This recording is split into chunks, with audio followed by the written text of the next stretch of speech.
Good evening and welcome to the Unraveler Show with your host, AlanBondar, and my other guests tonight for another special episode of the Deconversionists. First, there were 4. Now there are 2 more. How many more will we find? I don't know. It depends on how many people Tim interview because I'm just going to keep stealing them from him. So, Tim Harmon, an atheist, thanks for joining us tonight. How you doing, buddy? Thanks so much. It's great to have you here. And he's one of our new ones. And then Jamin Collar as well. How you doing, buddy? Yeah, good to be here. Thanks. Glad to have you, man. And then, of course, everybody knows Tristan Gabriel, the debunker. What's up, bro? What's happening? Thank you for having me. Right on, right on. All right. So anybody who wants to follow any of these guys, their links are below. You can follow their channels and listen to them or read Jamin's book or whatever it is that you want to do to follow anybody here. But tonight we are talking about healing after deconversion. We all have similar but different stories. So we're going to have a chance to discuss some of that, because if you are a person who has deconverted from Christianity or any religion for that matter, you know how painful that can be. You know the challenges that you face, and we want to share our stories with you as well and help you know that there's hope on the other side if you're feeling that struggle. And not just that we've completely healed, because I can speak for I don't know if I can speak for these guys, but for myself at least, I'm still in the journey. Like, I still sometimes have some remnants of pains there that remains and discomfort. It's very frustrating. So we're going to talk about all it today. If you're a Christian listening in, I'm glad you're here, because it's important that you understand the depths of struggle that it is when somebody escapes Christianity. None of us are faking here. None of us just woke up one day and said, well, I'm done tricking everybody. I'm just going to not be a Christian anymore. And it didn't hurt or something. That's just not true. I hope you realize through this episode that it was real for us. It was very, very real. And it was not an easy thing to go through the struggle of deconversion. So that's what we're going to talk about. I want to introduce Tristan's story a little bit here first, through his mouth, obviously. But since you all know him and a little bit about what we've done in the last couple of episodes, Tristan, can you just, and we're going to do this very briefly because this isn't an episode about how we escaped. It's an episode about the deconversion, but just so everybody kind of knows where you are, tell us a little bit about your kind of maybe your final moments, if you will, of your deconversion. Like, how did you get out? Like, what made you finally say, hey, like a light bulb went off? Yeah, essentially, it was the introduction of full preterism. I was a full-time minister, and when full preterist eschatology was introduced to me, I became a full preterist, just like yourself, Alan. I took it hook, line, and sinker, and then I started questioning the resurrection and some of its essential doctrines. And then I was fully persuaded that the New Testament was a failed prophecy in that sense. And so I hang my hat on failed prophecy. I still believe that the correct eschatology would be a futurist eschatology. And that's why the majority of Christians are still waiting for this. But, I'm a skeptic, and at the end of the day, just like how you stated before, we're not faking this. I'm as genuine as they come. And I just want to benefit humanity, and I want everyone to be happy, So my deconversion moment was when I saw that the New Testament doesn't apply to us today, morally, ethically, and in the field of eschatology. And so, yeah, I had that moment, and it was gradual. And I'll say that the grass is greener on this side, and I'll end it with that. Awesome. For me, my last step was prayer. Over the many, many years, as you know, I journeyed through full preterism with you. And I think one of the reasons it was so easy for me to finally wake up and escape is, number one, I no longer had the blinder of my church career as a pastor keeping me from seeing these things. Because, let's face it, when that's your career, it's very, very hard to allow that allow the possibility of atheism to even creep in. You shove that away. There's no way, like, you're just like, that's not possible. Right. Because if you entertain that, you could very much lose your career, so, and that's ultimately what happens, obviously. And it's very sad. But fortunately for me, all of that part of my life had already dissolved. So I didn't have that blinder anymore. And it was like, what's holding me back now? And I was able to open my eyes. But also the fact that I had already been a full preterist, for me, realizing the same thing you did, the whole thing about it is all the benefits are just spiritualized now. And so I got to a point where I was like, what is this? What do I have here? What am I gaining by holding on to this? Everything's just it's all based on faith. Like I have benefits, but what are they? What are they doing for me?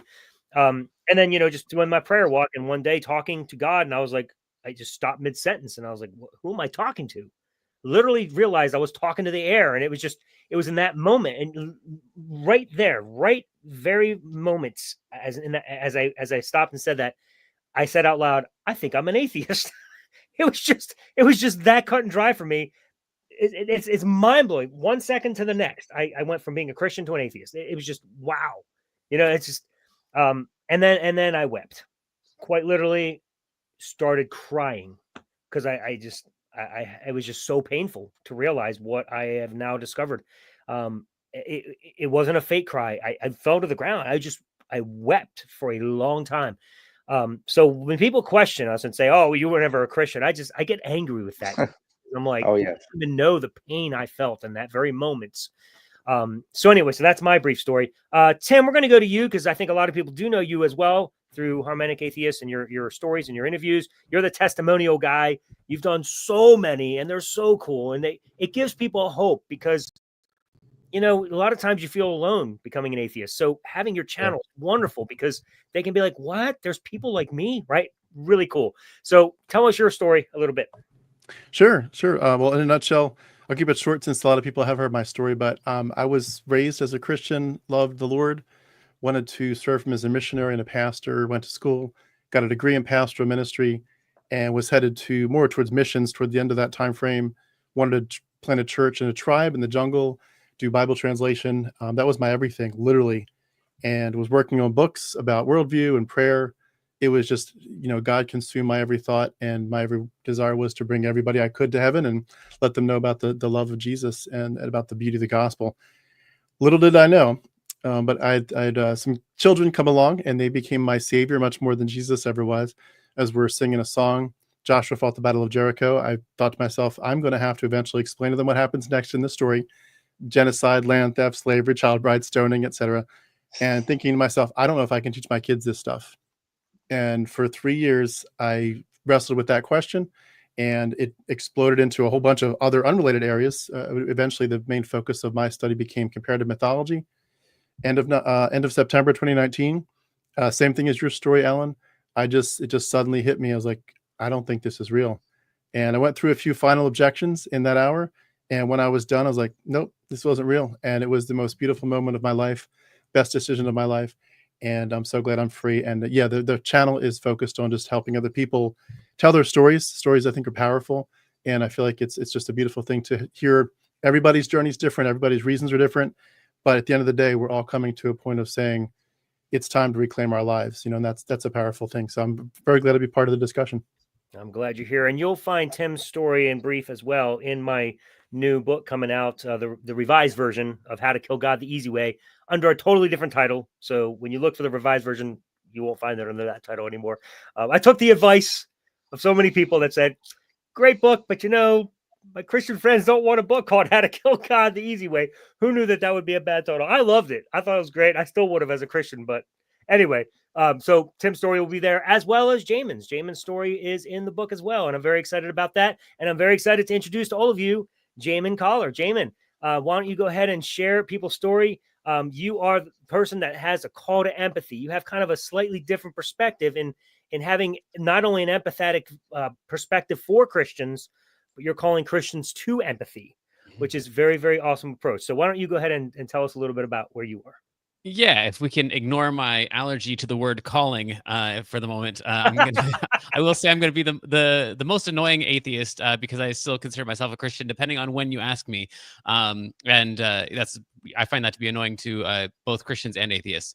But my dad was a pastor. I gave my life to Christ according to legend when I was 5, and of course, every opportunity I had after that to recommit my life to Jesus. I was in full-time ministry from the age of 16. I became the worship pastor, and from there until age, I'm going to say 39, everything was, perfectly right on track. Jesus was my best friend. I talked to him multiple times a day. I went through seminary, graduated from that. It was an evangelical seminary, which is to say we knew the answers going in to all the questions that we were going to ask there. But I spent a lot of time on it, even though at this point, looking back, I don't think that I actually studied the Bible. I did, let's see here, educate myself in God's word. So anyway, it was my deconversion, if we're going to say that I have one, is a little bit different in that I first fell out of love with my personal church. I knew there was something wrong there, and there were cultish elements of that. My dad being the pastor, the next thing I lost after that was I knew I was losing my family. And then after I lost my family, that's when through a series of really messy 4 months, essentially that led to me losing all of my church community. And at that point, I had nothing left to, there was no threats left. Like I could just be honest about the questions that I had about God up until that point. So at that point, I was free to actually come up with the answers that I found when I was searching for these answers that we've all looked for. Problems with the Bible or whatever. And so then when I was finally like, I wasn't losing anything, like, well, actually I can say that it seems like this part of the Bible might actually not be accurate or something. If that's what the evidence led me to, there wasn't anyone there who was going to be like, well, now you can't be a part of our family. Now you can't be a part of our church. Now you can't be a part of our community. I already lost all that. So then I was just kind of free to be honest, because it was just me and my internal honesty. And so that things just fell apart. And I don't know that there's like a moment. Like I said, there's still today, depending on when you ask me and how annoying I'm wanting to be at the moment, I'll still consider myself to be a Christian. Like I talked with you about, Alan, sometimes I'll still pray. And, I figure God used me for 39 years. I can use him now. I don't think he's really there. But if it works for me and that, helps me to like unload some of my troubles, that's what he was doing all along. So just because he's not there doesn't mean that I can't still make use of that. So anyway, I would say if I had to pick a moment or something, it was when I was open to the possibility that maybe there were problems in the Bible. Maybe it wasn't inerrant.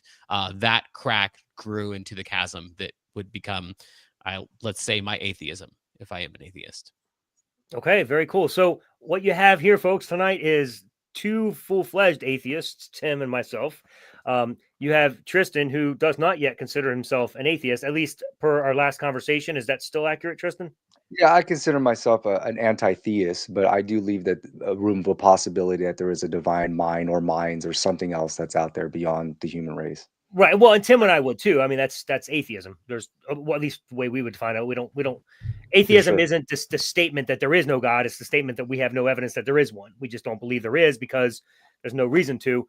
But if somebody were to come and demonstrate it to us, I'd be like, okay. I mean, I still might not follow him. I'm still an anti-theist with you. So even if there was a God, I'd be like, well, folks, now I'm talking that there is a God, but I still hate him. So that would be our perspective. So what you would define as non-atheism or anti-theism, I would say is atheism, as Tim would as well. So we'll see where you are next time we talk. But that's where you are at this point. And then, of course, Jamin, sometimes an atheist, sometimes not. Yeah, dual citizen. I'm not unclear on what I believe. I just don't like labels. So Yeah. Fair enough. And that's cool. No worries there. So here we are then. All of us in different stages of journey. By the way, if anybody's wondering, Jamin is only 18. That's right. Going on 19. Bro, can any of you guess how old he is? Well, Tim, because you've interviewed. Tristan, take a guess. How old do you think he is? Be nice. I was 39, 38.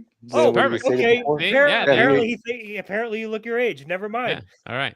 Well, he stated it earlier. I think you stated it earlier. That's why. Oh, is that why?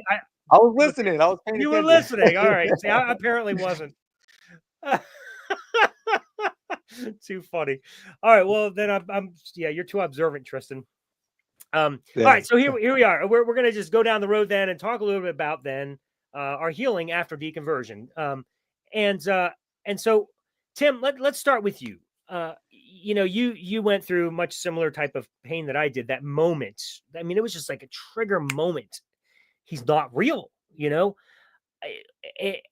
And for me, I wept, and then we'll talk more about the process of deconversion. But why don't you start with that moment, the emotions that ran through you, the feelings you had, and take us as far as you feel like right now for this section, and then we'll move to somebody else. Sure, that sounds good. Well, I would agree with everything you said. And by the way, if I can add a quick comment about the term atheist, I think it's interesting when you really think about it that a lot of our discussions about the definition of atheism are also dependent on just how we actually are defining the words. And I feel like in many ways we don't have the words for it. You know, we just there's so many ways in which our language can't encapsulate all the ways that this could actually, you know, whatever started the universe, whoever's, you know, guiding principles or whatever you call it, that there's just the words aren't there. So we're basically we're one or two stages out of being primates. You know, it's going to take a while for us to get the language and the science to understand it. But I do feel at the moment pretty comfortable with the word atheist. But yeah, no, I agree. And just to capitalize on that, like the only reason like the word atheism even exists is because theism exists. You know, somebody came along and said, hey, there's a God. And so we said, prove it. And they couldn't. And we're like, well, we don't believe there's a God. And that therefore the term atheism came about. Theism. I'm not a theist. That's as simple as it is. Yeah. So by default, we're atheists. It's not like we're walking around saying we are atheists. You know, it's a default term. And I think too, I think some of us have talked about this before in different contexts, but we wouldn't really be able to tell eventually the difference between a God and a civilization that had a million years future advanced technology than us. We just wouldn't. You know, if you had something that was Star Trek, but a million years future from Star Trek level, how would you know that that's different from a God? You really wouldn't. And it gets very messy at that point. But anyway, to get your... Can I throw go ahead, Jamin. Yeah. Just because I hate labels, I would like to point out that the Christian world does the same thing. Like there's like, what if you go on any like true Christian internet forum and ask them like, what does it mean to be a true Christian, or how can you be sure of your salvation, or how do you get saved? They're all going to fight with each other on the answer to that. Like, what does it really mean to believe in God? So it's all right if we got 40,000 different brands of Protestant Christianity. It's fine if there's, you know, lots of different brands of not Christianity as well. Like we're all going through this in our own way. So I think when I hear atheists talk about the definition of atheist, there's some, for me, there's got to be some recognition of like, well, we're all individual people and we're all experiencing this differently. So we're not going to find a right way of saying it, even though there are lots of people, just like there are in Christianity, lots of people who think, no, if you're going to use this label, this is exactly what it means. And I've got the reasons for it. We just don't have a magical book. Right. No, I think that's a great point. And just to clarify, so one thing that I try really hard to help people understand when they think atheism is a worldview, I keep trying to say, look, atheism isn't a worldview. It's not like atheism isn't a claim. It isn't a statement of faith. It isn't a declaration of any facts. It isn't some system of belief. It's literally the rejection of a claim that a God exists. That's the long and short of it all. Beyond that, me as an atheist, I'm going to have a different worldview than Tim's going to have, or that Jamin's going to have, or that Tristan's going to have. We're all going to have different worldviews, but that's because we're individual humans, not because we're atheists. As atheists, we agree with one thing and one thing only. I don't believe that God exists because there's not enough evidence. That's as far as atheism goes. So many people try to paint this picture that atheism is a worldview, and there's so many of them. We're not splintered. We don't have 50 million different statements of faith. I have no connection to Tim as an atheist than I do anybody else. We literally believe that one thing. I just deny the existence of God. Simple. That's it. And I wish people would see that. Like, again, it's the default position. Until a theist comes along and says there's a God, everybody's an atheist. It's just a term didn't exist. But that's it. That's all it is. So that's why I feel comfortable calling myself an atheist, because I'm not declaring a worldview by that term. Now, as a humanist, you better believe it. I've got a whole worldview of stuff going on, just as Tim would, and we may disagree or agree on some things, but as atheists, that's it. So anyway, I hope that clarifies in some minds what we're saying by the fact that we're atheists, or atheism in general. Like that's just, we just got to keep that simple. I don't want atheism to become blurred like that, because it's not, because then it throws me in a category that I don't want to be in. Right. I Well, mean, that's why we have so many different denominations of Christianity, is because we don't want to be in the same bin as those losers over there who think Right. about this the wrong way.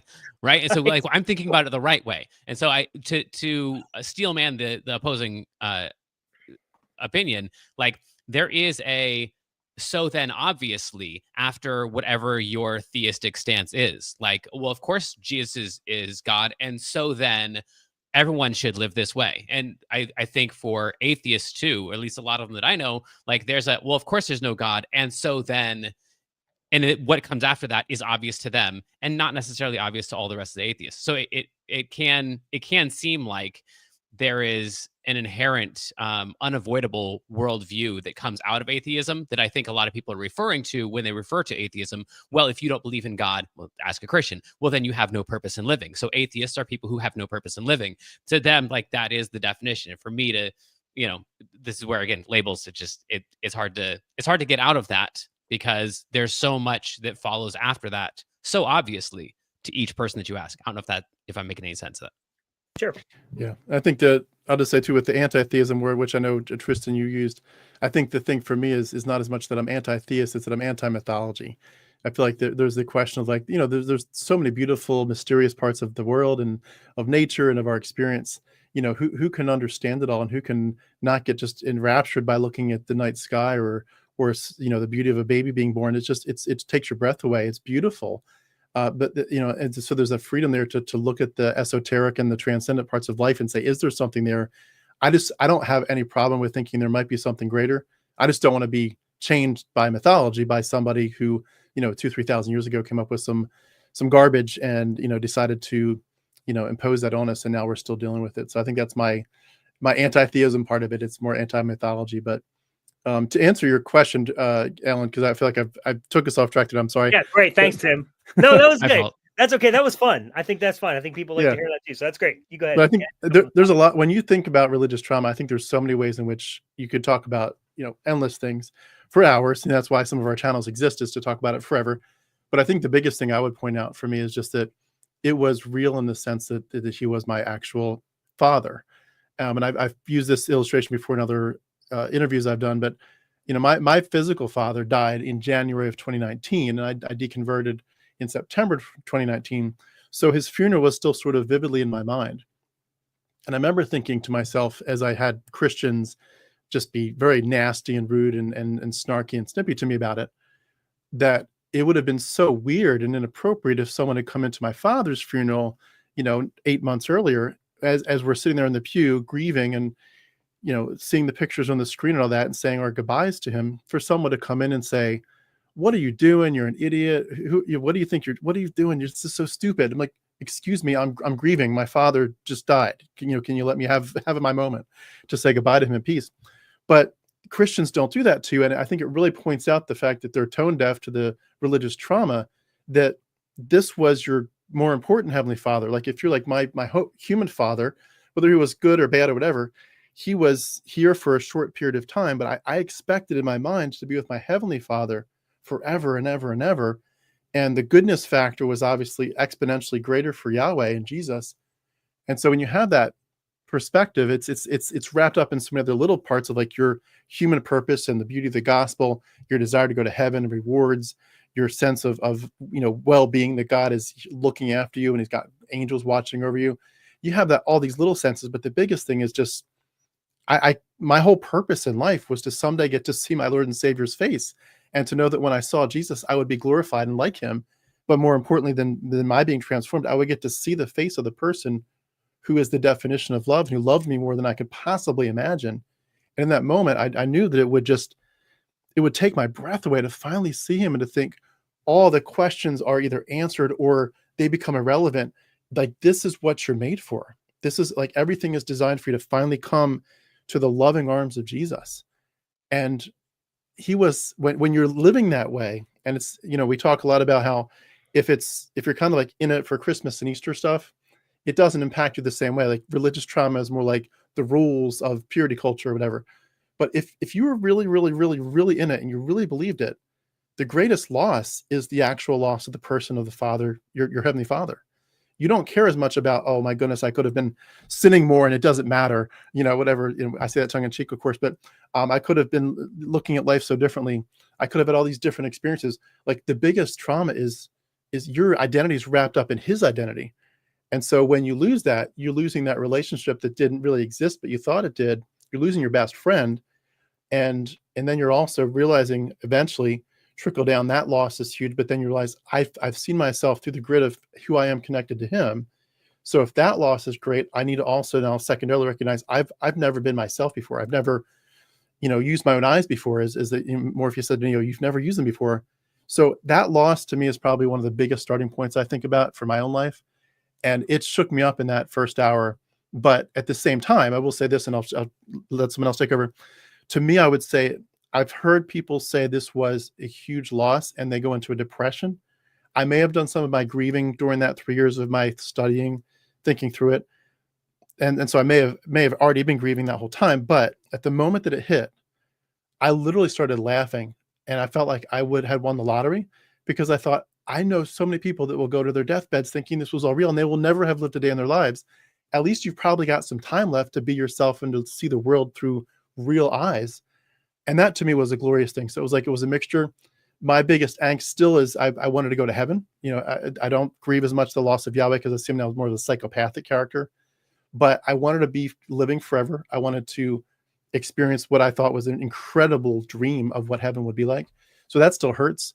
But at the same time, just the initial impact was like, you just won the lottery, dude. Like you have so many people, hundreds of people, thousands of people surrounding you who are so self-deceived, they will never wake up probably, given what you know about them.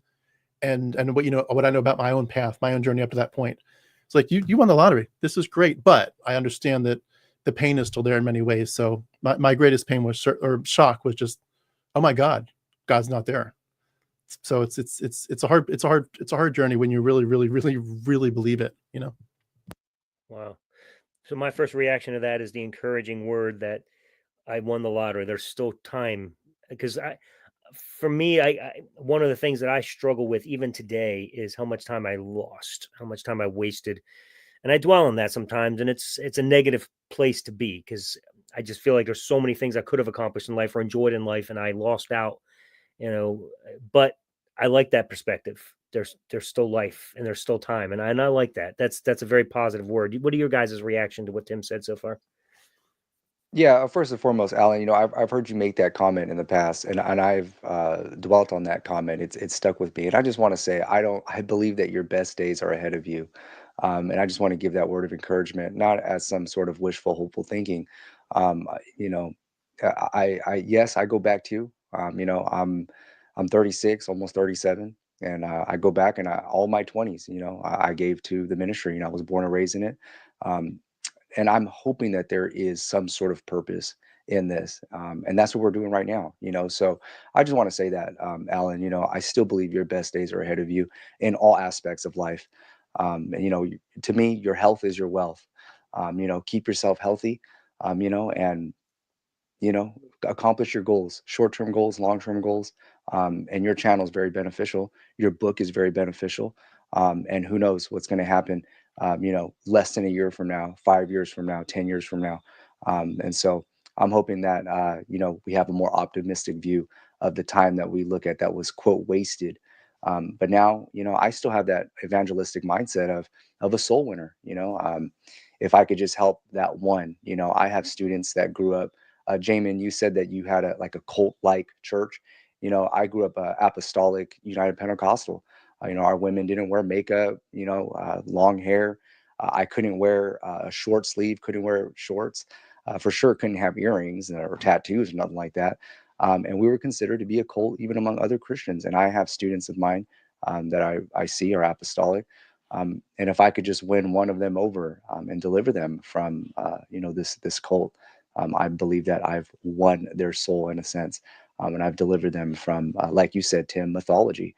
That paradigm of mythology is absolutely eye-opening. And like I said before, Alan, I don't believe that your life in the past was wasted, but I do understand why you would ponder on that. I think we all do in some extent. But I just want to say I believe that all of our best days are ahead of us. And anybody who's listening here, today matters, and the present is a gift. And all you can do is live life day by day. We're still not promised tomorrow. And at the end of the day, we still can, love ourselves, love our neighbor, and, let's benefit humanity. That's all I want to say on that. Cool. Jamin, any thoughts on Tim? Yeah, on a just to piggyback on that, I think in this discussion about healing after deconversion, like that's one of the more common things you need to heal from, I think, is just the regret of all that wasted time, just like, yeah, getting out of any bad relationship. Like, but what about all that time that I was doing that and I could have been doing anything else? Like Tristan's saying, like for me, I had to take a look at, I've listened to a lot of a podcast called Mormon Stories, and there's like this whole world of deconversion from Mormonism, and listening to the stories of those people who are older than any of us, and they spent their whole lives in it, and then they're out, and I'm trying to like put myself in their place and be like, okay, so if they were like, well, I spent this many decades and it's all wasted, and what's the point, and I wasted my whole life, I would say to them, well, no, you still have life left. Like this is okay, but there are other Mormons who were in it longer. And same thing for Scientology and like whatever it was. To me, it feels like, well, what's the point now? I pretty much wasted my life because I spent all my best years doing this stupid little thing that, playing this game with this character that didn't exist. But then, just trying to project that in another situation of looking at other people who have spent even longer in it. Like, you know what? We're all effed up. Like we're all screwed up. We all got dealt a crappy hand here, and we're trying to do our best with it. So I think trying to put myself in someone else's position helps me have more self-compassion of like, yeah, so I was stuck in this for 40 years. I got out after 40 years. Like, let's go. Let's start over now.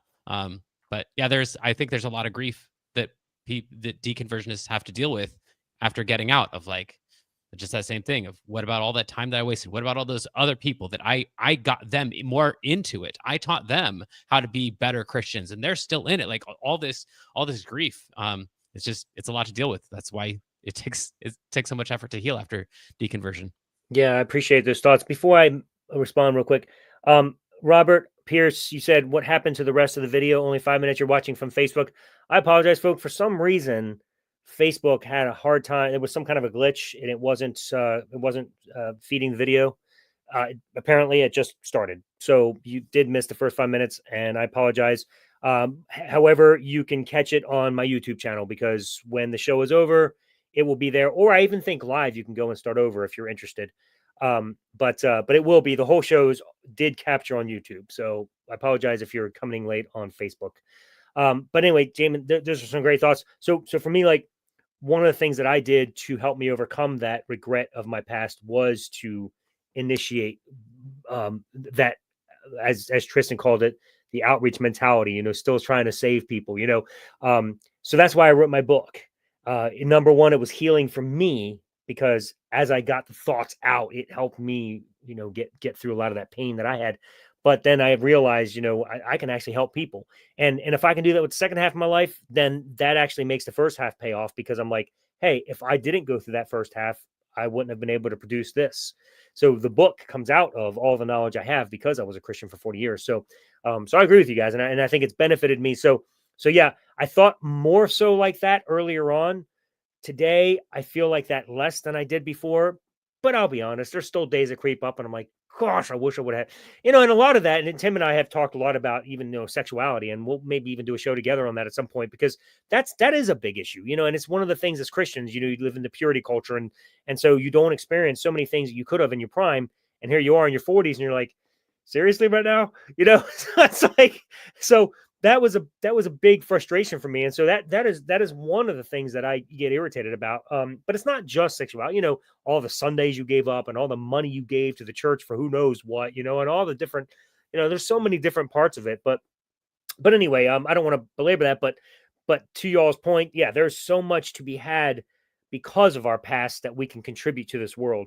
And that's what I'm trying to do. Can I interject really quickly, Alan? Absolutely. Tim, I know you've been very patient, but I just want to say this. Let's say, Oh, no, good. Let's say religion was not part of our life. Who knows? We could have been dead if we weren't in church. Something could have happened to us. A car accident or whatever. Good point. Maybe us being in that church world saved us from something, could have gotten into a relationship, could have got an STD that would have took your life. It could have been anything. So this is why I say your health is your wealth. Try to be as healthy as you can and try to preserve, the life that we have. I'm excited for AI and what it's doing. I hope that it takes over somehow in the medical field and finds new discoveries. I'm excited for what the future holds. I just wanted to interject on that because I do ponder. I go, well, what if I never was in this? Well, something really terrible could have happened to you. So, we just kind of enjoy the moment. I just want to just quote this from Bertrand Russell. I think we all know who he is, a renowned philosopher. He was an agnostic, but he's been attributed to a lot of atheistic literature. Bertrand Russell states this: 3 passions, simple but overwhelmingly strong, have governed my life: the longing for love, the search for knowledge, and the unbearable pity for the suffering of mankind. And that quote from Bertrand Russell, even when I was a Christian, I think that I could relate to that. And I still relate to that even to this day. Thank you. No, that's great. And honestly, I because I was a Christian, I actually got to enjoy a 20-year marriage with a wonderful woman. And it just, things just didn't work out at the end for various reasons, not related to Christianity at all. But that, so I wouldn't have had that experience. So there are some positives that came out of all of it. And you're absolutely right. So we're going to go to Tristan next. Tim, we've all had a chance to talk. Did you want to say anything else before we go to Tristan's story? If I could just say one quick thing regarding, I think what Jamin and Tristan together said, I think it is a beautiful thing to take this journey that we've been on and spin it positively, not some kind of toxic positivity, but just to say, like Tristan just said, this might have saved you from something. Certainly it kept some of us on the straight and narrow in ways that maybe we would have screwed up our lives in different ways. And I think that's a discussion in itself to be had. But also just to say, at this point where we are, it does a couple things to me. Number one, it inspires me to heal, like we're doing in these discussions, but to really find the words. And I think, for me, it's a lot of poetry that I write. For Jamin, that's poetry that ends up being music, which I'm jealous of. But it also ends up making you inspired to think about the kids. To say if I want to say to myself, in one sense, I want to be positive about the time I've got left, but also to appropriately grieve the time I've lost. I think an appropriate way of grieving is to say, I will do my best to make sure the next generation doesn't have to go through what I did, to leave this planet better than I found it. And also, it's like that question of how are you leaving the planet, but also how are you leaving the kids? Are you leaving them in a good spot for themselves and for the planet? And that's a big driver for me. And I think lastly, I would just say that I think that the coolest thing, this is going to sound a little bit snarky towards Christians, but when you know how the sausage is made, you can do a lot of damage. And I like to say, if I put 1,000 people in the kingdom, I know how to take 100,000 back out, and I'm going to do it. And I don't mean that necessarily as snarky as it probably sounds, but I mean it in the sense that I think if enough people get the word of where this mythology comes from, Christianity is just by definition screwed, because people are going to be like, what the hell? Why didn't you tell me where this thing came from? They're just going to leave. They're just going to realize this is just a system of control. That's all it is. And I think that's really cool, because if you hadn't gone through what you went through to get here, you could not undo Christianity the way you now can. You know what I mean? So that to me, that's a big deal. Dude, you're 100% right. Like, because of my knowledge of Christianity is why I could write the details in my book that I did and educate people and help them understand what they're dealing with. Yeah, no, absolutely. And I feel your thought too. I put so many people in now. I feel like a responsibility to get back out. All right, Tristan, let's transfer to you. Tell us your story from your deconversion a little bit, and tell us what you experienced going through all of that.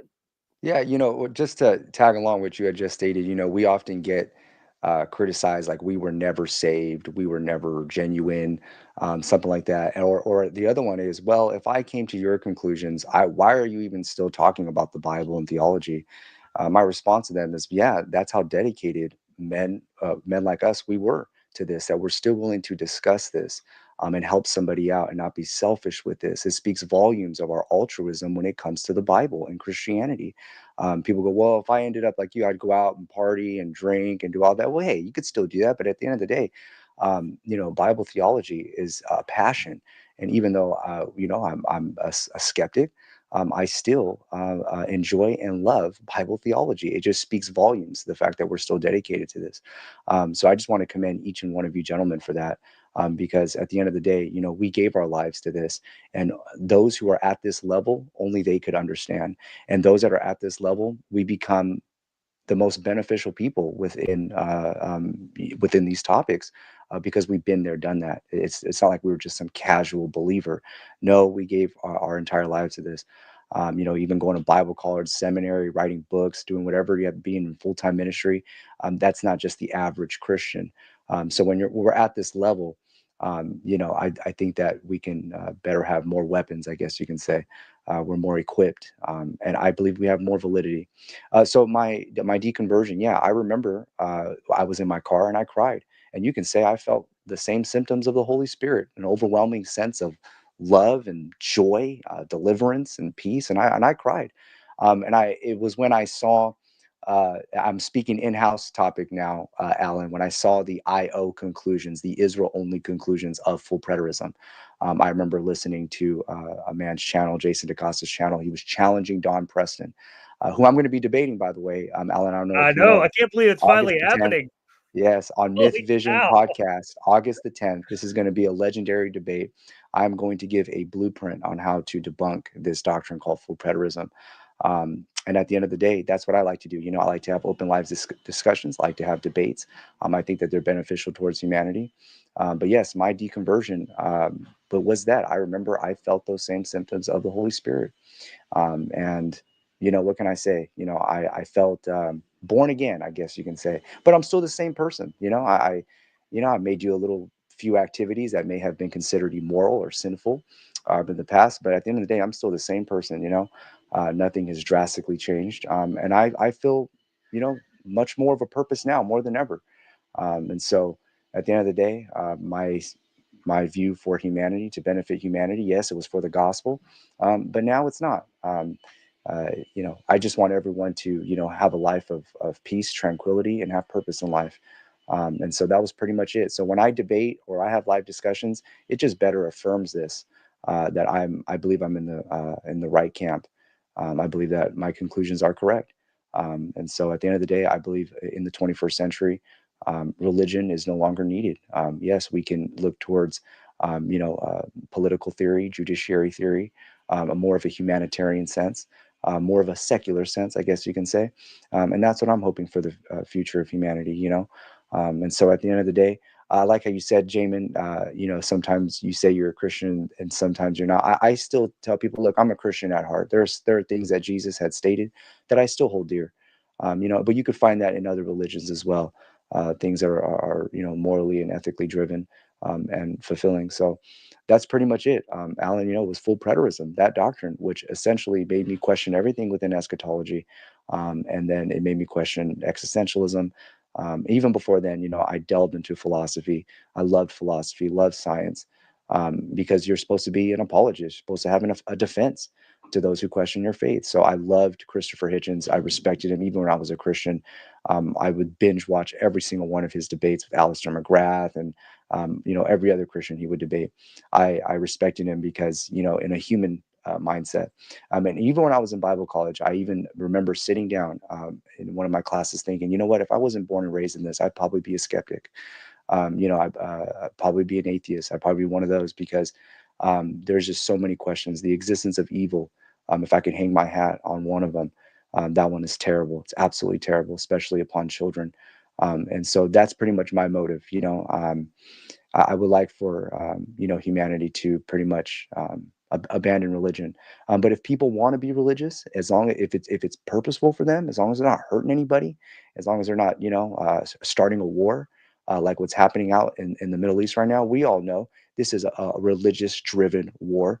And that's the underpinning motive of everything that's happening right now. And people are dying, children are dying. Why?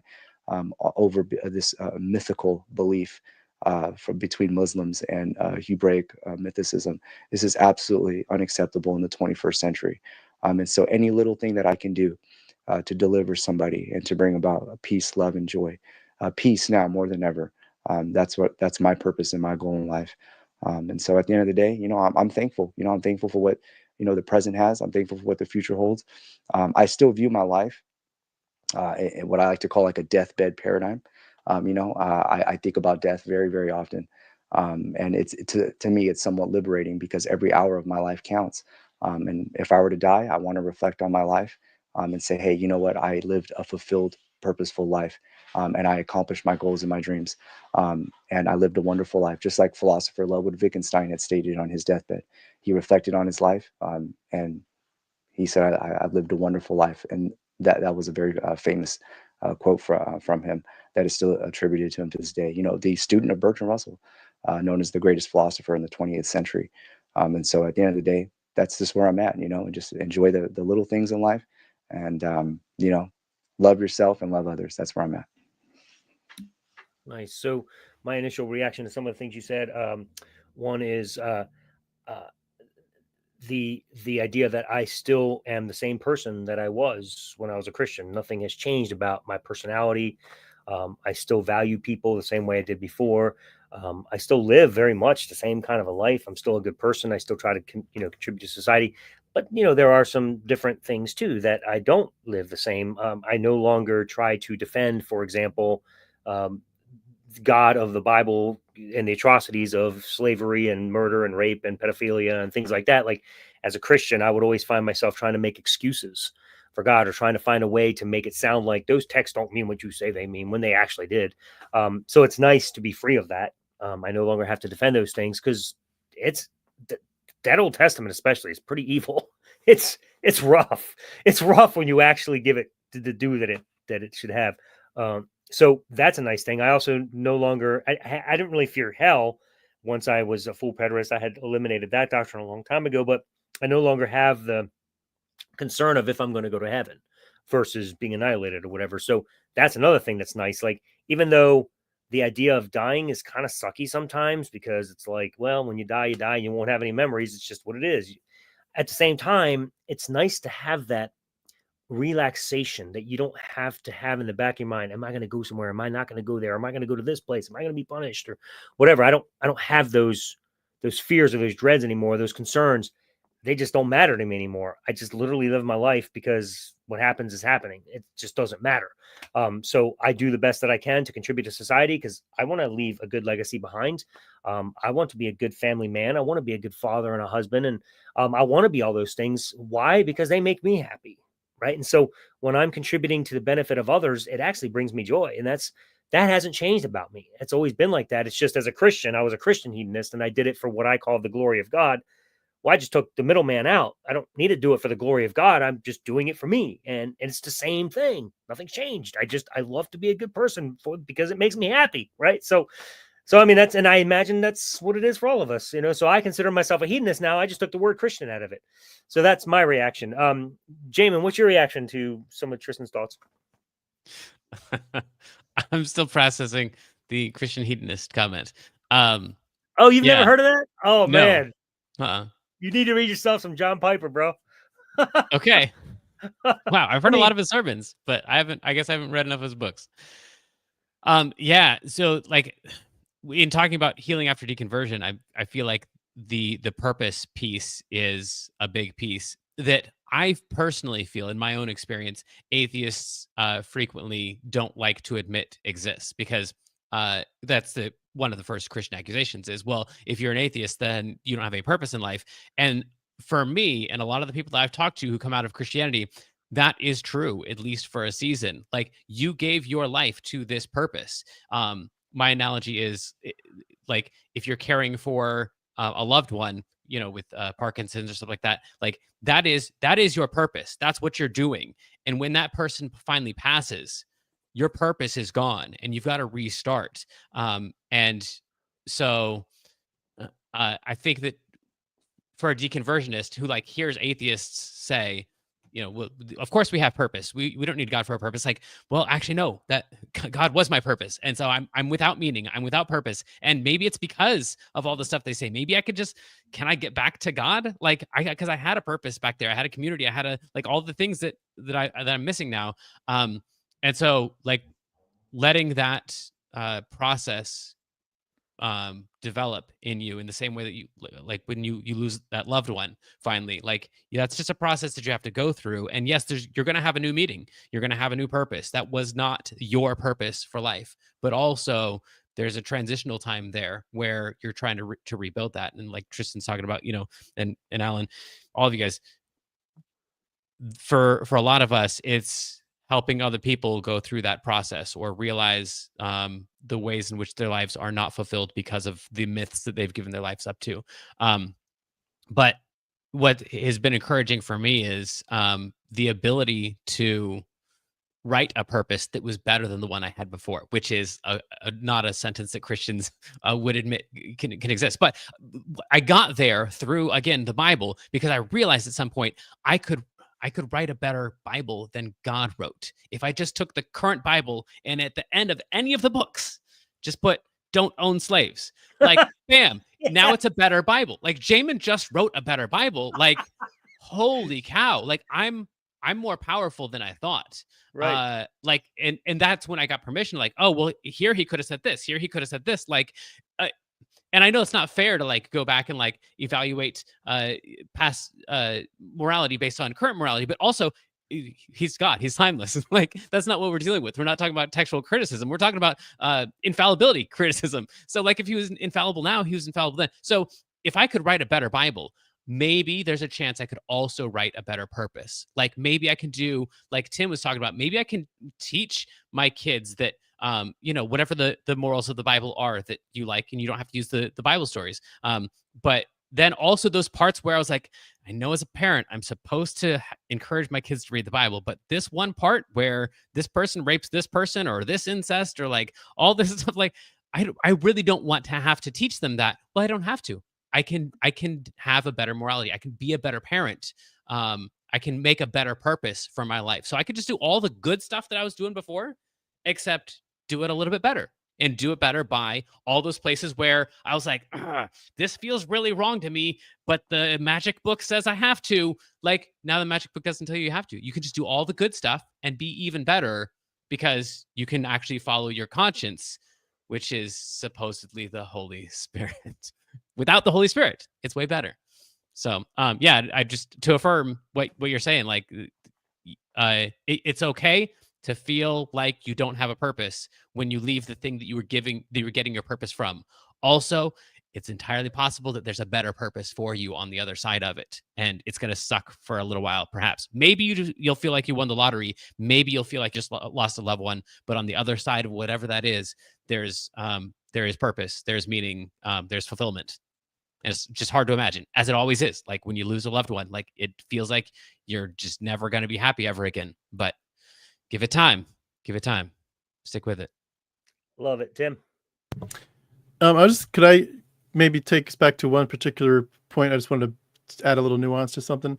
The idea that we're still the same person apart from Christianity. Is it okay if I dive into that just for a second? Of course. That's I love the thought about it, but I do just want to add this. I think there's this, and everything you could say, there's a sense in which this, sense in which that. So I know I'm taking us down the rabbit trail here, but if you were to use this illustration, let's say you were to look at one of those kids who, I've seen videos like of kids in the Middle East who are indoctrinated into Islam and who are taught not just that Allah is the real God, but that their job is to be a martyr, to do something horrible to Jewish people, and they literally, as 5-year-olds, are chanting horrible things and wanting to kill people in the name of Allah. And they're growing up, with either real guns or at least pretend guns in their hands. And they're trained that the best thing they could probably do is either to fight and or to die, as a martyr for Allah. And then later on, they wake up and they realize none of this is real. And for someone like that, if you were to ask them, are you still the same person now that you realized that it wasn't real? I think they would kind of say, well, yeah, in a sense I am, but also I have been so bizarrely conditioned and damaged. And I'm not trying to insinuate that was any, that physical violence was part of my indoctrination.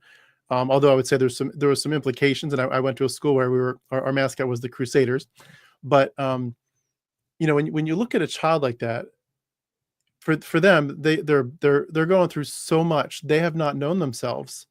And I think you could, in a metaphorical sense, carry it over and say, we've been fighting battles that, we were indoctrinated into a cosmic battle from the age of 3, 4, 5 that we didn't sign up for. We weren't able to figure out what was real and what was not. And you could exponentially add other stuff to it. Like, you weren't, like in purity culture conversations, we talk about your embodiment, like you were disassociating from your body. I think that's true, but you could really say you were disembodied from yourself. You were disassociating from your psychological self this whole time. And in many ways, like I love how Tristan, I think, you used the phrase "born again" from our days in Christianity. And a lot of us have used that phrase to "born again." And I think it bears some truth to it, that we're in some ways the same person. Like I would have loved to help somebody change their tire on the side of the road as a Christian, and I'm still glad to do it. I'm glad to help somebody. In fact, even just yesterday, somebody was literally stuck in a lane of the road where it was like a lot of cars were coming, and I could easily have seen them getting hit. And I just happened to always carry around some orange cones in my trunk, and I literally pulled over and got the orange cones out and kept them safe, and then helped them push the car off the road. Like, that's what I would have done as a Christian. And I'm the same person now. It's just the thing we do. But I think in some ways at the same time, there's a part of us that we have to say, I don't know myself. And I think it's a beautiful process. It can be like where you're just like, it's a blank slate. I can decide who I want to be, but it's also kind of weird because there's a part of us that everything we're doing is in response to the trauma, in response to the lies. And it's like, if you were to take that child who was growing up with a gun in his hand, being told your future is to slaughter somebody in Israel, like that's your future and that's what Allah wants. If they were to go through religious healing, I can't even imagine the layers of that onion that they would have to unpack to figure out how to start fresh as a sort of reparenting themselves, going back and saying, as it were, yourself today, talking to your inner child as a 3 to 4, 5-year-old, saying, hey, both of us have a conversation here. I need to reparent myself. It'd just be craziness on steroids to think about how to unpack all that and start over. And I feel like in some ways it's just a crazy life. I mean, it's like, what's that song? I know this isn't true, but God is great, beer is good, and people are crazy, something like that. And it's like, obviously, God isn't great.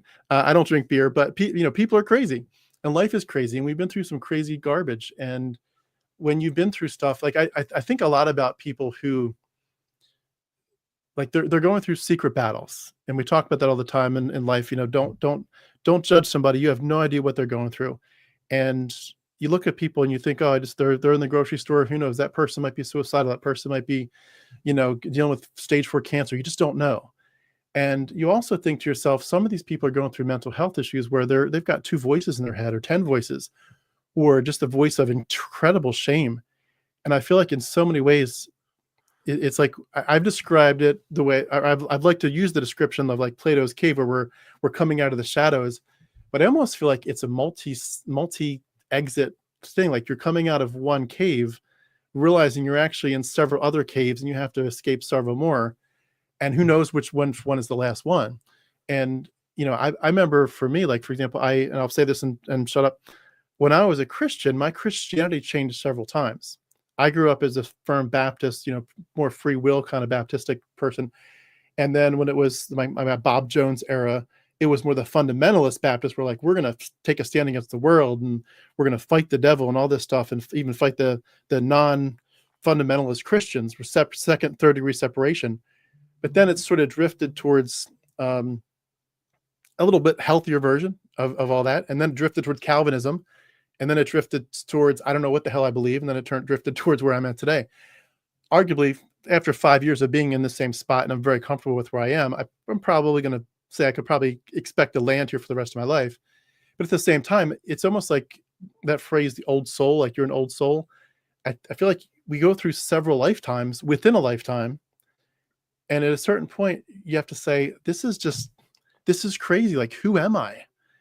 And it's a beautiful journey, but it's also very weird. And I am the same person as I've always been, but I'm also like rediscovering myself or reinventing myself. And it's just, I don't know what to say about it besides I feel like I'm taking it one day at a time, and nothing surprises me anymore, if that makes sense. No, I love those comments. In fact, it's kind of interesting you say that, because one of the things that I'm allowing myself to do now is become whoever I want to be. Whereas before I was told who I had to be. And I guess you're right. In some ways, I have not yet fully discovered who I am. I'm still figuring that out. And the cool thing is, I don't have anybody watching my mind and judging me or dictating some purpose for my life. I get to dictate that now. But after 40 years of having someone else tell me what that is, it's like some days I have to remind myself, wait, who am I in this situation? What I get to make this decision. What does Alan want to do here? Not what does God want Alan to do? You know what? So I get what you're saying. Now that makes a lot of sense. Jamin, we're going to get to you, but because I want you to do your portion. But Tristan, do you have any thoughts on what Tim just said? And then Jamin, you can as well, and then jump right into your story. I mean, we're our identity is always evolving. I think Tim, you made some great analogies. I'm gonna have to go back in the recording, and hear them again, because they're very, very touching. Especially when you talked about the cave, and then you have all these other caves. It just makes life a journey. It makes life as an adventure. And so in this chapter, this is why I say our best days are ahead of us. And everything that's happened in our past, there has to be a meaning. And Alan, what you had stated, how you love to be a good person, I still have that same heartbeat. Anytime there is a chance to do good, to give sacrificially, I take that chance. Even with people that may not even know that I've gave sacrificially. I've helped people out financially, and they don't even know that I've helped them out financially. The people that I've met, that I've trying to it's better to give than to receive, I guess you can say. I still have that mindset. Just like how you said before, helping somebody, change their tire on the road. That's the type of mentality that I believe humanity needs. And that didn't come from Christianity. That came from the human heart. And we can see that all throughout history, all throughout anthropology. And to me, that makes humanity much more beautiful, that you can still have those intellectual virtues, and still have a sense of altruism, and still give, and still be a good person, be a good guy, and that's what the world needs, in my humble opinion. That's all I have to say on that. Yeah, I think I see a lot of the same conversations and threads as I try to parent my kids, and they've got different ones of them have different fears about growing up. What I really like this season of my life, and I don't want to move on to the next thing. I don't want to go on to whatever it is, and just the grief of like having to give up your childhood as you go through the different stages, and trying to convince them, like, you're still going to be you still get to carry you with you, but yeah, like you're going to have things like, at some point you're not going to want to play with Barbies. You're just going to wish that you wanted to play with Barbies, but you don't really, and like me with like looking at Ninja Turtles, like that looks like a lot of fun. Also, I don't want any, but I kind of wish that I did. I remember that nostalgia. And I do have that with Christianity. Like I not every week, but maybe once a month, I'll still be like, I wonder if I should go back and just like sit in a service. Like, how much would I hate that? Probably a lot. But like, I wish that I wanted to go to church, but I can't get myself there, and so there's a lot of that for me, of just like the nostalgia of like, yeah, I'm moving on, and I am the same person from before, but so drastically different. And this is not just a deconversion thing. I mean, as a middle-aged man, I don't know what percentage of this is deconversion and what of it is midlife crisis, and how much of it is change in career, or like there's so much that is changing. I don't know what to pin where. And here again, it's just like trying to put a label. Well, that's just your deconversion. That's just your midlife crisis. That's just your, I don't know. Sure. Yeah, whatever. All of it. I know that I'm here right now, and life is offering an adventure for me. And so I've got the tools that I've got, and I'm going to carry with me as much of me as I can. But also, I've got this deep desire to change who I am. I want to become stronger. I want to become faster. I want to become smarter. I want to become. So I'm actively trying to change me as much as I want to keep me the way that I am too. So it's like Tim is saying, it's life. It's messy. What It's if you tough. became stronger and faster than God? Is that allowed now? I just I already am. well, Smarter you just too. went there you go. Why don't you go ahead and tell us your portion of your deconversion then, man? Tell us about your experience. Yeah, I mean, so can you specify a little bit more the question of what part of the story I'm telling here? Sure. So you are now in that place of not being a Christian, being a Yeah. Christian, Right, sure. wherever you are. Tell us a little bit about the processing you have gone through Yeah. since all of that happened. The Yeah. feelings, the emotions you felt, those stuff like that. Right. Yeah. So I'm going to say that the process that I'm in, as opposed to the process that I've gone through, because I think again, like the end of a relationship, good or bad, the loss of a loved one, loved or hated, actually, like you never, I never get over that. It is always, it becomes incorporated as a part of who I am. And so now that's why I have a hard time giving up the label Christian. Like if I moved to a different country, I would still have an American brain. And if you ask me, well, like you live in Spain now, are you Spanish or are you American? Like, yep. Like to all the Spanish people, I'm seem very American. But also all the Americans are like, well, you don't live here anymore. So crud. I lost my train of thought with my analogy. Yep. All right, dude. I do Okay. that every episode, so you're good. Okay. My people are used to this. All right. Take your time, where was man. I going? Well, you had talked about being the difference in language and speaking Yeah. Spanish versus whatever, and then being a Christian versus not being a Christian, and so there's Yep. kind of parallel. You said, Yeah. Who knows what that was? But the part of like deconvert. Oh, just that I'm still going through it. That's what I'm still in it, as opposed to having gone through it. And so, just like in the loss of a loved one, you have these recurring. They call them the cycles of cycle of grief, or the stages of grief, or whatever. yeah. But it's these different things that you ping pong through, and you're angry, and then you're sad, and then you're angry again, and then you're grieving, and whatever it is. Like I still have those on occasion, and it gets less and less and less, except for the days when it's not less, and it comes back really strong. So yeah, for me, I just feel like I'm still in it. One of the things that let's hear, let's go in order.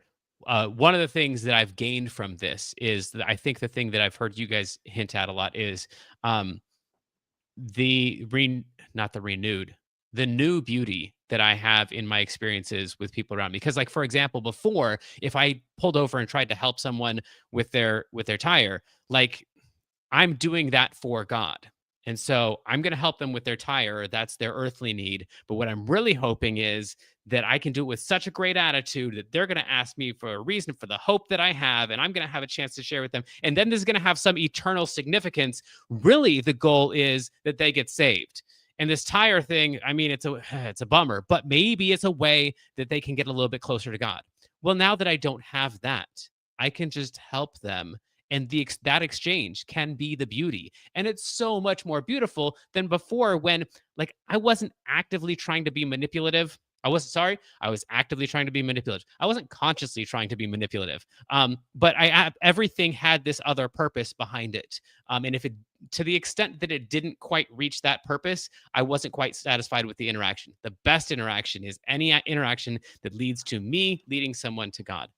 So now that that's not there, like, I can help someone and look them in the eyes, and they can say thank you, and I can say you're welcome, and we can just exchange this thing as beautiful humans, and then go on with our lives to try to do the same for other people. And it's just so much more fulfilling than back when I said that I had the greatest fulfillment that there was. And so, I mean, this is just more to speak to the beauty of the potential life that is on the other side of Christianity, which is not a thing that any Christian can relate to. I wouldn't expect them to. But if you're going through it, just know that, like, there is this more glorious version of life that doesn't have this underlying do it according to the book and do it for the right reasons and for the right purposes and all that stuff, which when I was living in it, I don't even think I wouldn't have related to that sentence. Like, I felt like I was free to love God and free to, serve God. And that's really genuinely what I wanted to do.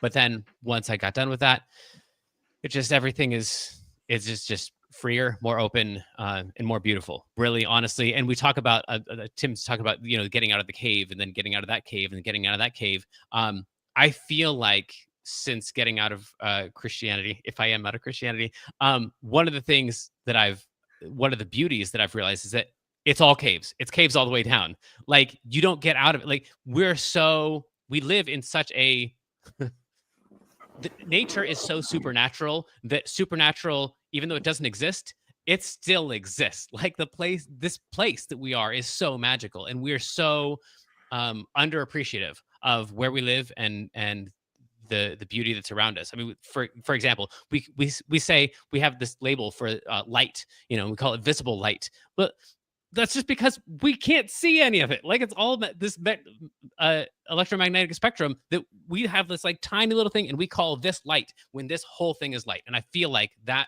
one thing goes through all my experiences of just how miraculous it is to be here, to interact with people, we don't see the light, we can't smell the smells. My dog can smell better than I can. We can't hear stuff. We can't, like, we're so limited, and we think this is reality. And then we like get out of the next cave, and we're like, finally, this is reality. I got out of the matrix. And that's exactly how I feel. Like, I do feel like I got out of the matrix, but then again and again and again and again. And each time it's like, oh, now this is reality. And so I'm finally settling into like, oh, I'm going to keep like getting out of caves, but just for the fun of getting out of caves. It's not because I'm like finally going to arrive where I can like fully understand and experience the world. So anyway, all of that was just to say it's really beautiful. And to think that for me, I see some atheists who feel like they have finally arrived once they get out of Christianity. And that's fair. Like, I think we all go through that phase too. In the same way that when you finally realize that Santa isn't real, like, you're like, oh, I got to tell everybody in my class now. And you want to go in and like tell the teacher and tell your, you know, well, yeah, okay. So now you know all the reality of life, but you don't. And so I just think that, in my deconversion, things have both, reality has become a lot more open and a lot more closed, in that I don't have the answers. And so I'm just saying I don't know a lot more. Because before I did know, it was all in the book. You could know everything too. Just read the book. It's all in the book. Interpret it right. You know, my pastor's going to help you with that. But now I don't have all the answers. So like, I see that I can't see anything. And also I see so much more. That was cheesy at the end. Sorry. No, good, man. Actually, so my reaction, all that was good. So, so this is one of the reasons why I not only call myself an atheist, but an agnostic, and I'm okay with labels for those reasons, because I think they define things. But as an atheist, I simply say I don't think a God exists. But as an agnostic, I say I don't have a clue what does. I don't know all the answers. I'm in this cave now, and that's fine. But I have no doubt that there's so much more. Like, so Tristan, you can definitely relate to this, and you guys might as well, but I know Tristan can. Journeying in Christianity from, well, I grew up dispensational, very staunch, Jesus is coming at any minute, the rapture is going to happen kind of thing, and lived like that, and then went through so many versions of Christianity, Auburn Avenue, Doug Wilson's view of things, perspectives on Paul, and I went to Reformed theology, then, you know, and on it went, and then full partial preterism, then full preterism, then covenant creation. Every step of the way was like the next cave for me, until finally that next cave was atheism, because there was just nowhere else to go as a Christian. It's like once you put all the Bible in the past and realize that it's like there's no actual benefits that happen, it's like, where else are you going to go? So atheism was where I landed. But I'm no fool. Like, I am a fool, I'm sure, but I try to think of myself as not a fool. But mostly because of that experience, I've realized, okay, Alan, because every time I went through one in my Christian life, I thought, that's it. I figured it all out. And then covenant creation showed up, you know, and it's like, oh my God, you know, I never got to IO like you did. So for me, that wasn't a stopping point for me. I got out even before that. But anyway, my point was, every time I thought, well, that's it. I figured it all out. And then another thing happened. So now I'm at a stage in my life where I'm like, yeah, I just, I have no idea. I literally have no idea. And I'm completely cool with discovering the next stage. And atheism and agnosticism may not be my stopping point. Frankly, I hope we figure out where the universe did come from, because once we do that, then I can be what do you? I could be a Gnostic atheist. I can know a God doesn't exist. Then at that point, because then we'll actually know, unless the God is the answer. Who knows? But anyway, so yeah, to your point, Jamin, I remain an agnostic because I know there's another cave coming. I know there is, or that I'm in it right now, and I expect it to the door to open and me to come out and be like, I see the light again. And that'll happen, I'm sure. So I anticipate it, and in fact, I hope there is, because that's part of what made my life so fun so far, is constant discovery and constant movement and constant growth. I actually get very sad when people tell me, "Oh, I've believed what I believed for the last 50 years, son, and I've never changed my mind." I'm like, that is a sad life, yo. Like, I don't get that at all. I like change. I like growing. I like learning, because that's what makes life fun, is when you discover things. So that's kind of where I'm at. The other thought I have to what you said, Jamin, is the whole when you're trying to help people, there's no secondary motive of trying to win them to Jesus. I remember when I was a pastor, it's like, let's go out and do this service project to help people, but let's make sure we take our invite cards and water bottles with our church name on it and give it. And it's like, I look back on that, it's like kind of so disappointing now when I think about it. It was like all of it had this ulterior motive of winning them to the church, whereas now it's just, I don't have one. I help them because I help them. Yeah, and I think that we felt like we were being so sneaky about it, and now on the other side, like, it's so obvious and so cringy. It's just like, oh, the church is going out to like service day, like, it's just so it looks really pathetic, for lack of a better term, on this side. But I remember feeling like, in praying before we go out, that God's going to use us, and that this is like, we felt like we were sneaking around and like changing the world and saving souls. But yeah. Dude, I'm so glad you mentioned that one, because that is I have a whole section in my book about that. I mean, it's like one of my pet peeves now, just realizing how pathetic that is. You're not actually going because you care about people. You do and you don't. Like, in the idea, think you do. You think you do because you think you're winning them to a greater purpose, right? But it's not. Yeah, it's pretty rough. Tim, Tristan just blanked out for a second. Tim, you want to respond to Jamin? Yeah, no, I think it was great thoughts. I don't have too much to add. I would just add an illustration, I think, that helps me a lot with figuring out like where to go from here. I think I may have spoken with you about it before, Alan, but the idea of like, if somebody on the street, like a bum or a charlatan, gives you a blank check, or I'm sorry, a bad check for, say, $1 trillion, and you somehow convince yourself like, hey, this thing's going to cash, and you spent, you put it in a drawer, and someday you're going to go to the bank, and maybe 40 years into your journey, you take this beautiful check for $1 trillion, and you take it to the bank, and you've been sure this whole time that it's going to cash, and then the teller says it's just a fake check. And you have two choices at that point. You can say to yourself, woe is me, this is awful, I had such big plans, I had such expectations, I had everything planned out, and now I've lost so much. Or you could say, I never had it. I never had any of that stuff. I was just deceived. But you then have that freedom to say, well, what would I have done if I'd walked down that street that day and I'd never met that guy who gave me that bad check, and I'd never had that stuff in my head? What kind of person would I have been? I would have just kept walking, and it would have been a beautiful day, and my life would have been fine without this stuff. It would have been completely fine without it. But because you convince yourself it's so real, and like in the Matrix, your mind makes it real. When it hits that you don't have it, it's like, oh no, this is crazy, this is horrible. But it's not actually that crazy. I think that's one of the most beautiful things about the healing process, is when you get to a certain point where you're way past it, 6, 12 months, 2, 3 years. I'm now going on almost 6 years out. You get to a point where you can't quite picture yourself. Like, it's almost like that life was so far distant. You're like, I would never buy into a blank check again, or a $1 trillion check again. No one's going to get me to believe that stuff anymore. And your whole life is so beautiful now. And I think it's hard though, because you do want to admit to yourself, I know what the person who's just discovering, like what's sort of like common knowledge to us right now. There's someone that's just discovering it tonight, and they're, for the first time in their life, they're saying, holy shit, this isn't real. And their life is getting turned upside down. Their marriage is about to end. They're going to lose family members. They're going to lose their job. And it's like, it's a crazy thing. But I try to help people, I think, to realize, if you had just never bought the lie, you would have been just fine. But that's obviously partly too the way that indoctrination in childhood works, is they got to get you while you're young, so that this is truly your everything. You've been holding on to this $1 trillion check since you were 3 years old. And again, that's part of reparenting, is going back and telling yourself you never had a real check. This has always been fake. But if you can try to use your imagination and think, what could I have been in my life? You can, at this point, sort of pull the pieces together. And I do think as well that there's, I love how you all described and sort of touched on the idea of the beauty of life.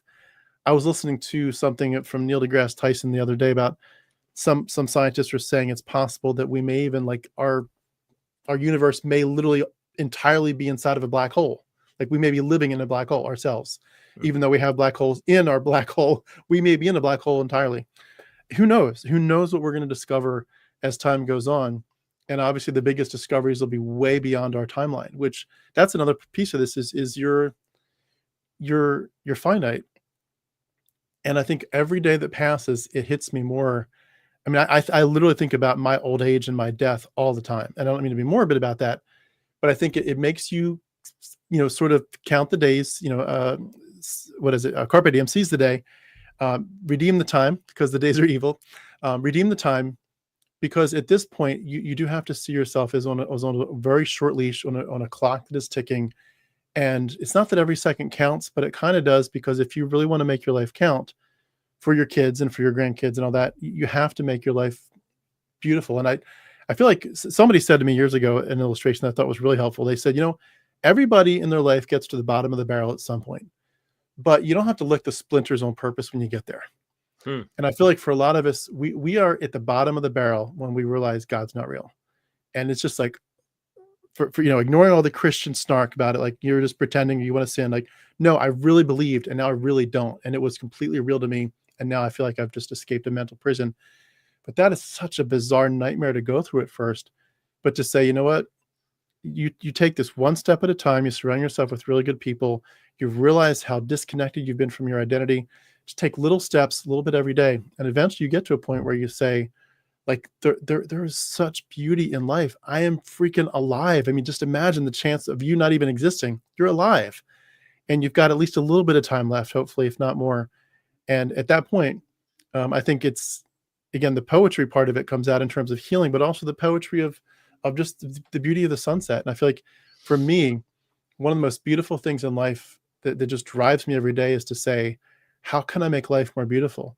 Not just in little senses, like, make your kids a nice meal, but like truly transcendent. Like, there's nothing transcendent in the biggest sense that as far as I'm aware, but you can't really live in nihilism. I think you and I, Alan, have talked about this before, but you can't, even though I'm a nihilist, I can't live there.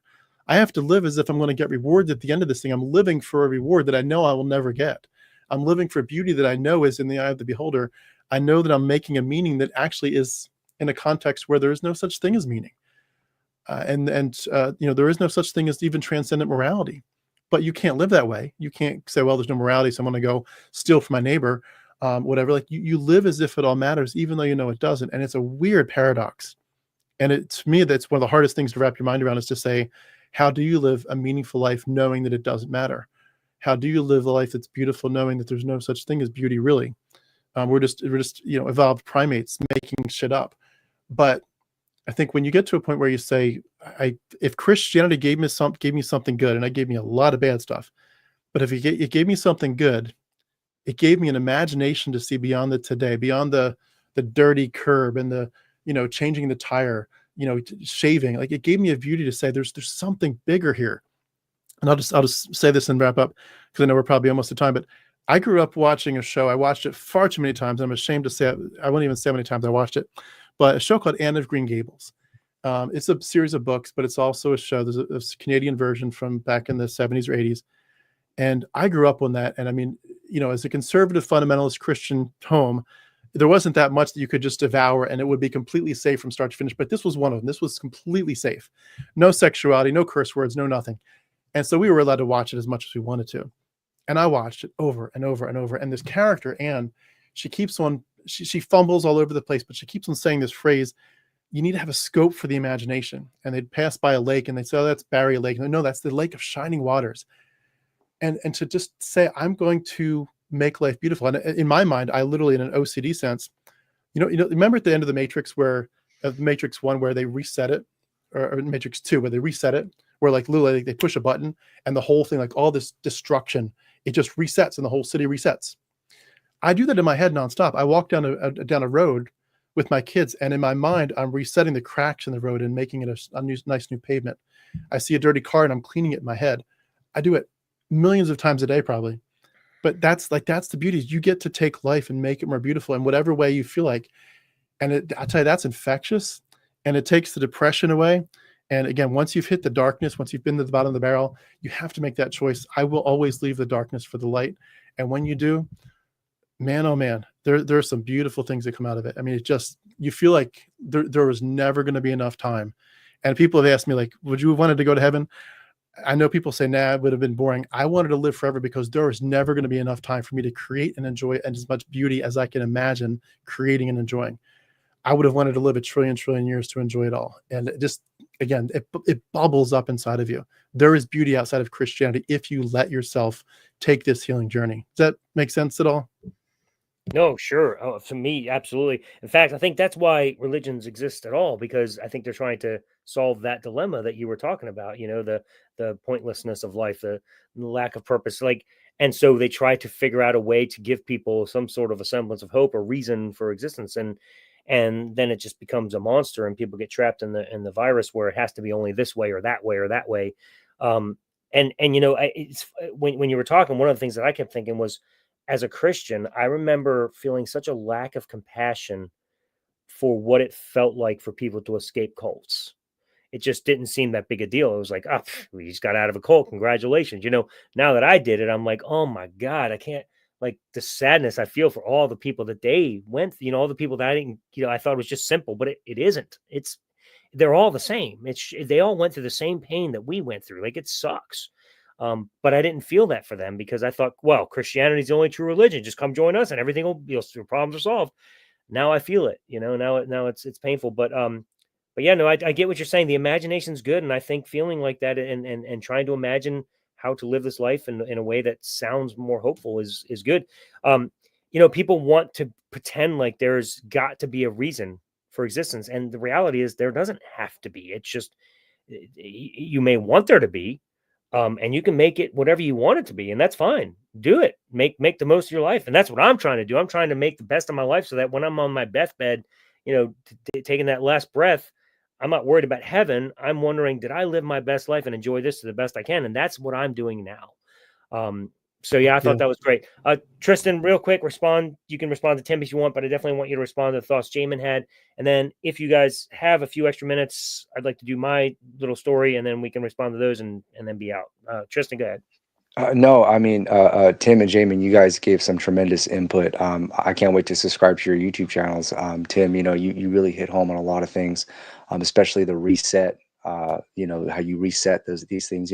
I started delving into phenomenology years back, and there were, Western philosophers, looking at everything analytically, logically, leaning towards phenomenology. They say has been a deliverance.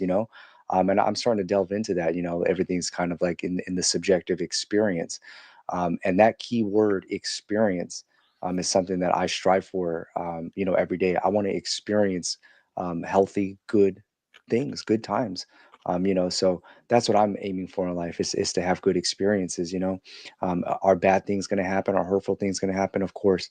But like you said before, I'm gonna choose the light over the darkness. And at the end of the day, I mean, you said some tremendous things, Jamin. You said some tremendous things as well that definitely hit home. And like I said before, the best days are ahead of us, and the information that you've provided just here on this podcast, I know that for a fact.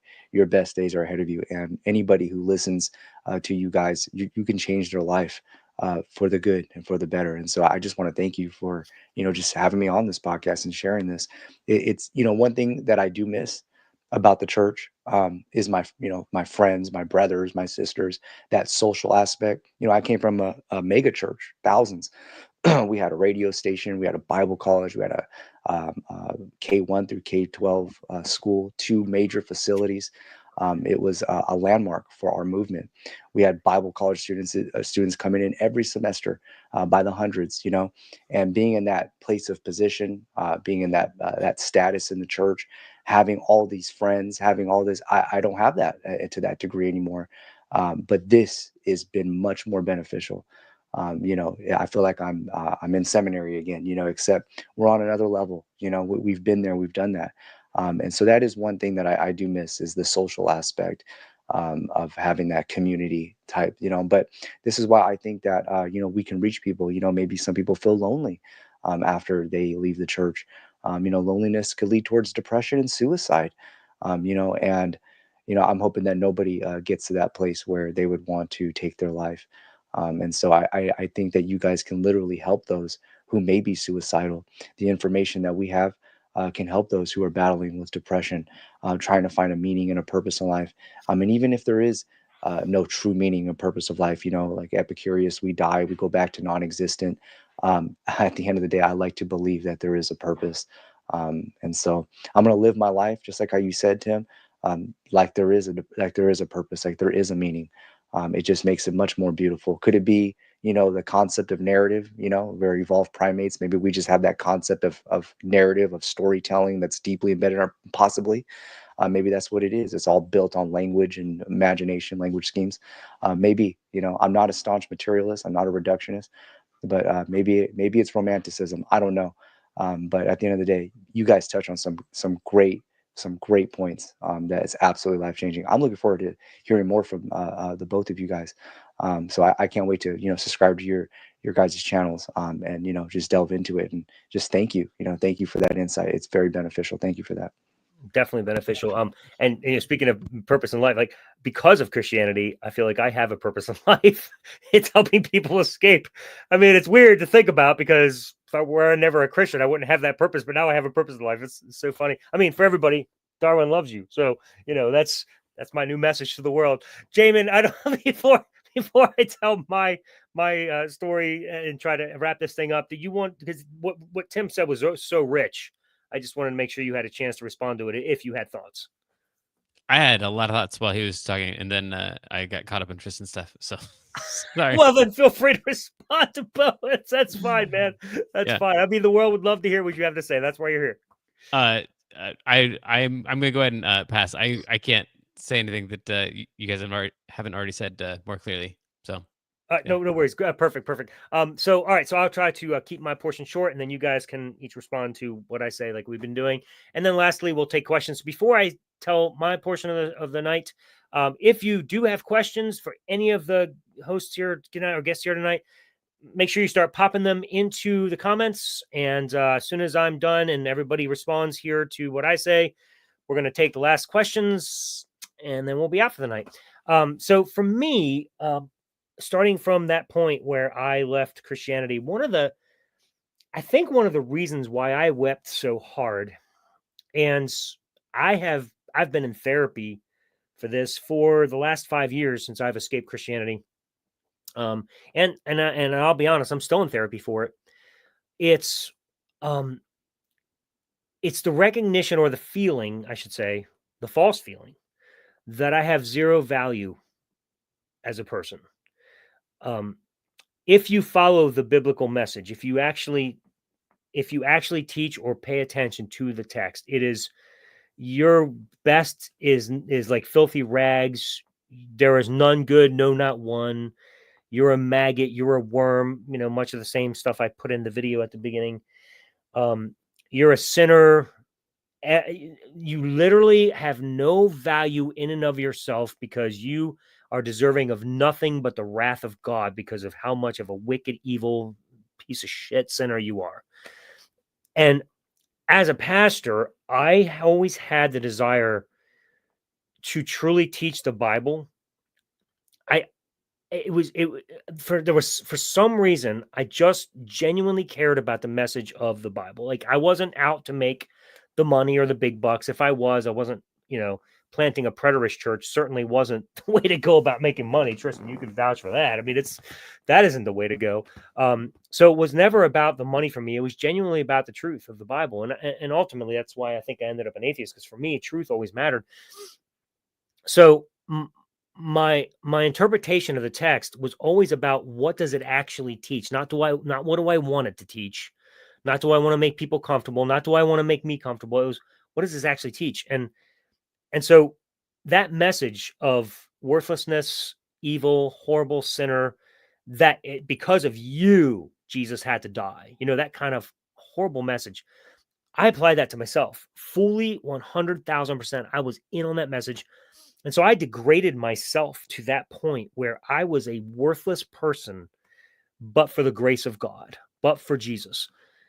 And so I was so enamored with Jesus because of that, because I needed him so desperately to have any worth or value in life. So that was my life as a Christian. And so Tristan, Jamin, I told you earlier about Christian hedonism, John Piper.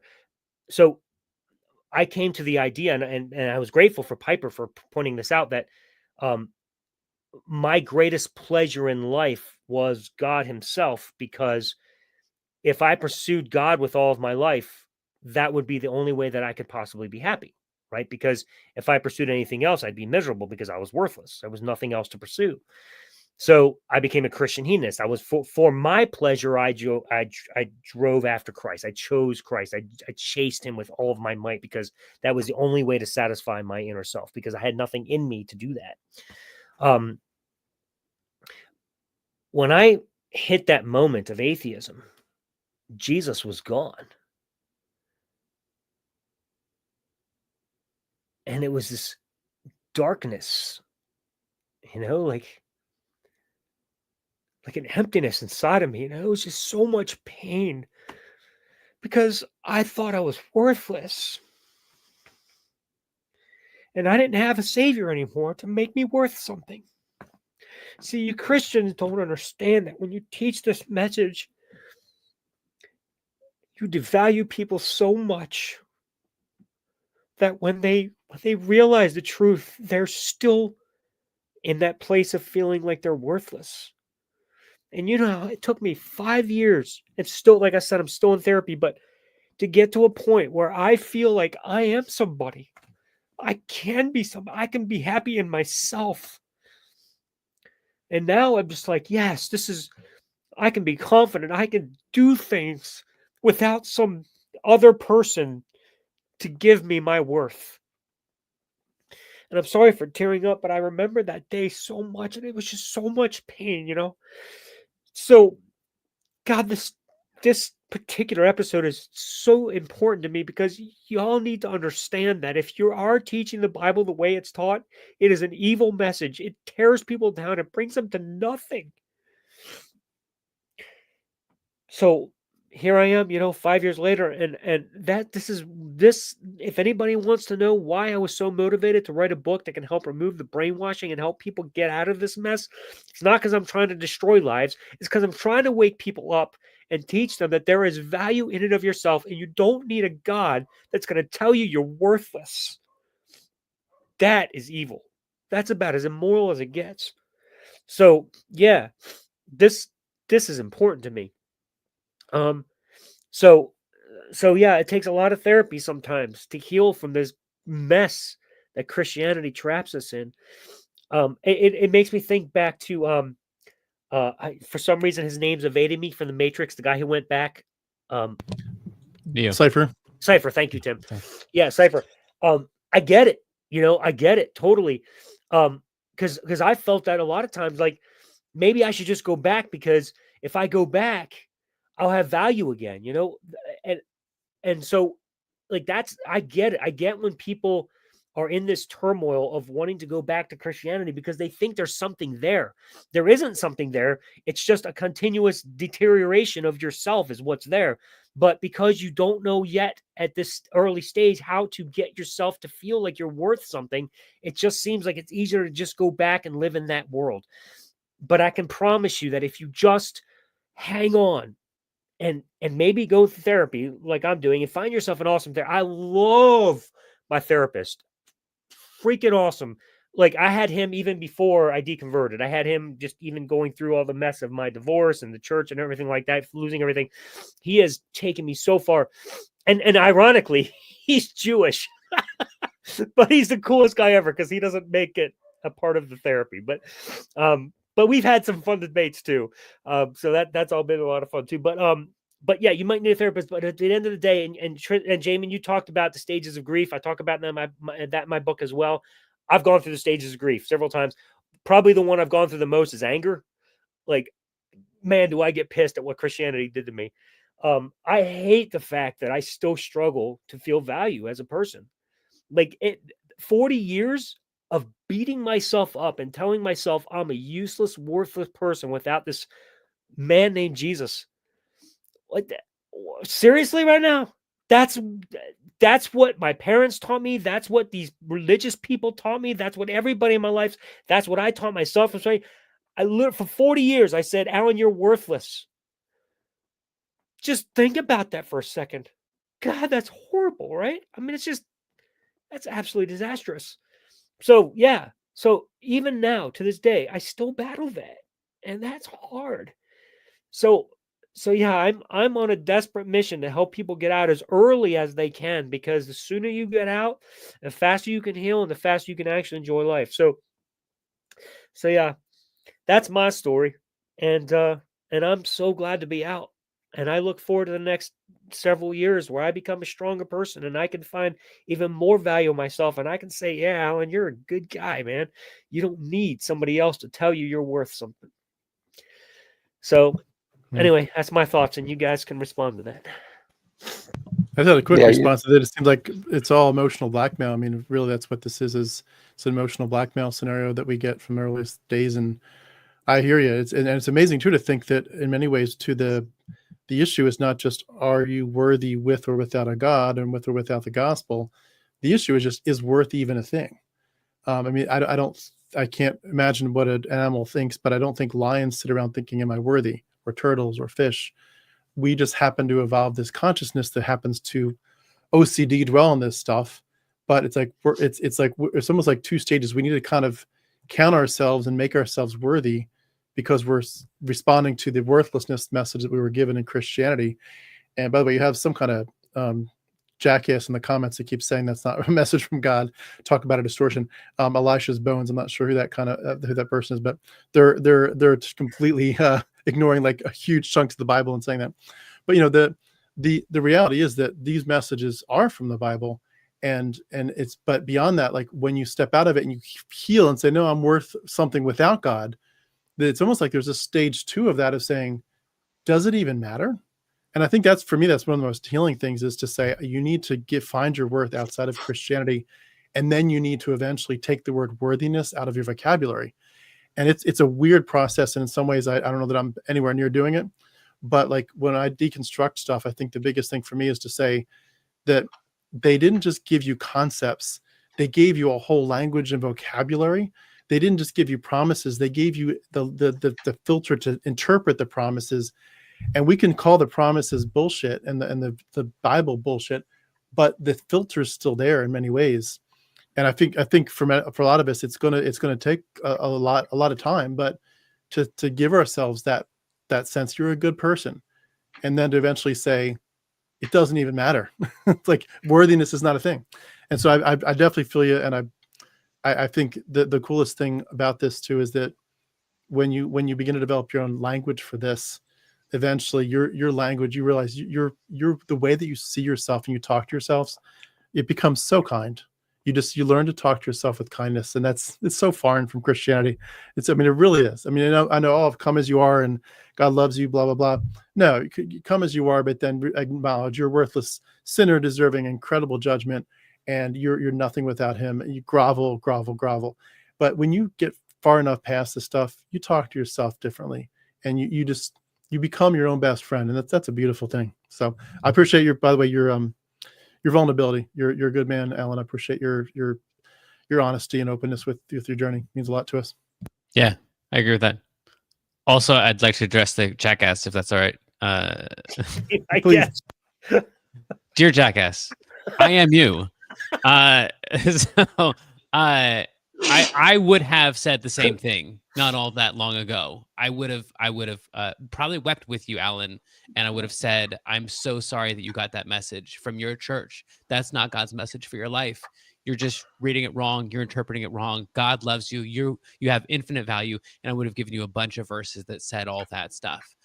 And also tomorrow, when I was trying to convert someone else, I would have told them all the things that you just said, because they're both in the Bible if you want to read them that way. If you are, depending on what your motivation is and where you're trying to get your audience, you can use both of those messages. It's definitely like this manipulative relationship with this God, where it's like, I love you, I don't love you, I love you, I hate you, I'm gonna slaughter you, and then I want to save you. You're of infinite value, you're dirty rags.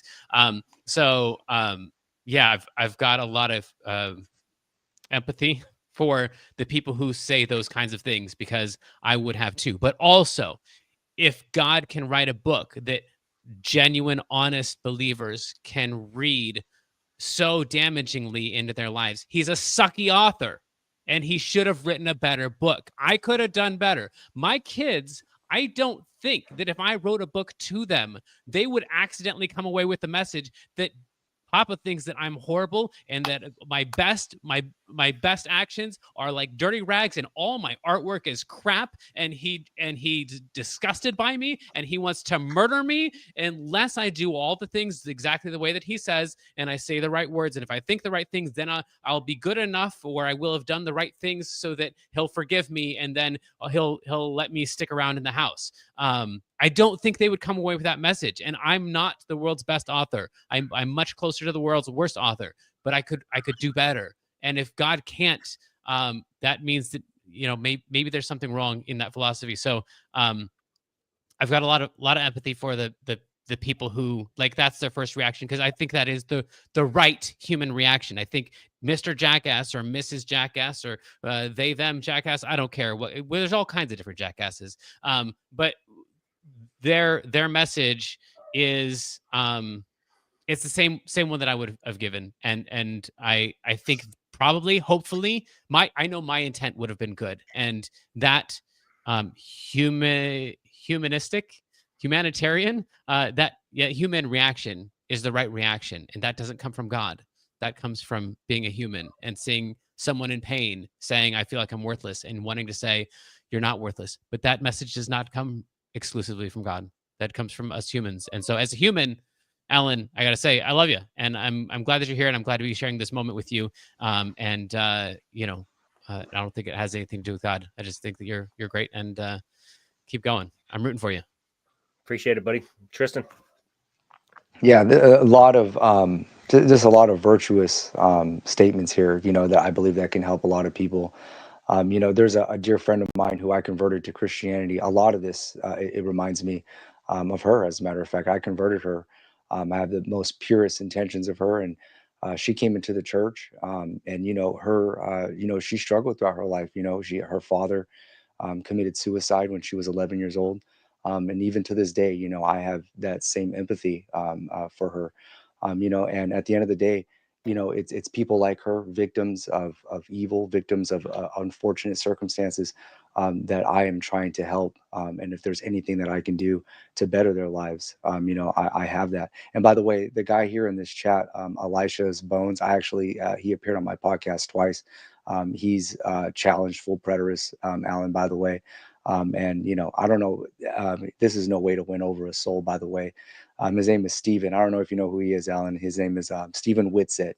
We had a debate. Seriously? That's who that is? Yeah. Elisha Bones is Stephen Whitsett right now. Yeah. Geez, I mean, okay. it's yeah, I like the eye rolling. But I still have this same passion. Everything that you guys stated, it hits home tremendously. I truly believe that if there is a God or a mind out there, I believe that we're doing its will, not his will or her will, but whatever it is, I do believe that that we could possibly do its will, and so at the end of the day, I'm thankful, I'm thankful to be a part of this, and I'm thankful to to be on this side, to be on this team. And like I stated before, there are people who I've converted to Christianity that know where I'm at. They know that I'm a skeptic. They know that, I have different views, how I was first. And sometimes it's radical. Sometimes they ghost me. I like to say Holy Ghost. They Holy Ghosted me, and they'll never talk to me again. But I have those, like Christina, who I had mentioned before. We were hanging out recently, and I thought, I have much more love for her now outside of that Christian paradigm, because it's not about, oh, it's a reward to go to heaven. It's not about, oh, it's something that because God has commanded us to do. It's something that I truly feel in my heart. And what can I say? I believe that we are better people now than we were before. And what can I say? I'm grateful for hearing your guys' input, and I'm just thankful to live life. And at the end of the day, our best days are ahead of us, and that's all I got to say. That's my close. I appreciate it. I mean, speaking of everything that I just said in my testimony, Steve Witt said, "While we were yet sinners, Christ died." I mean, what? Seriously, like, bro, I just finished talking about how painful that is, and this is your message. This is how you're going to win. Like, I just don't get it. I honestly don't. I don't see it anymore. I don't understand how I ever even told people that. Can I say something about that, Alan, real quick? Yeah. I just want to make sure every YouTube channel is going to do things differently. And I certainly hope that there's different places where people feel like if they want to debate, they can. But my message to someone like that person, Elisha's Bones, your message and your input is irrelevant to us.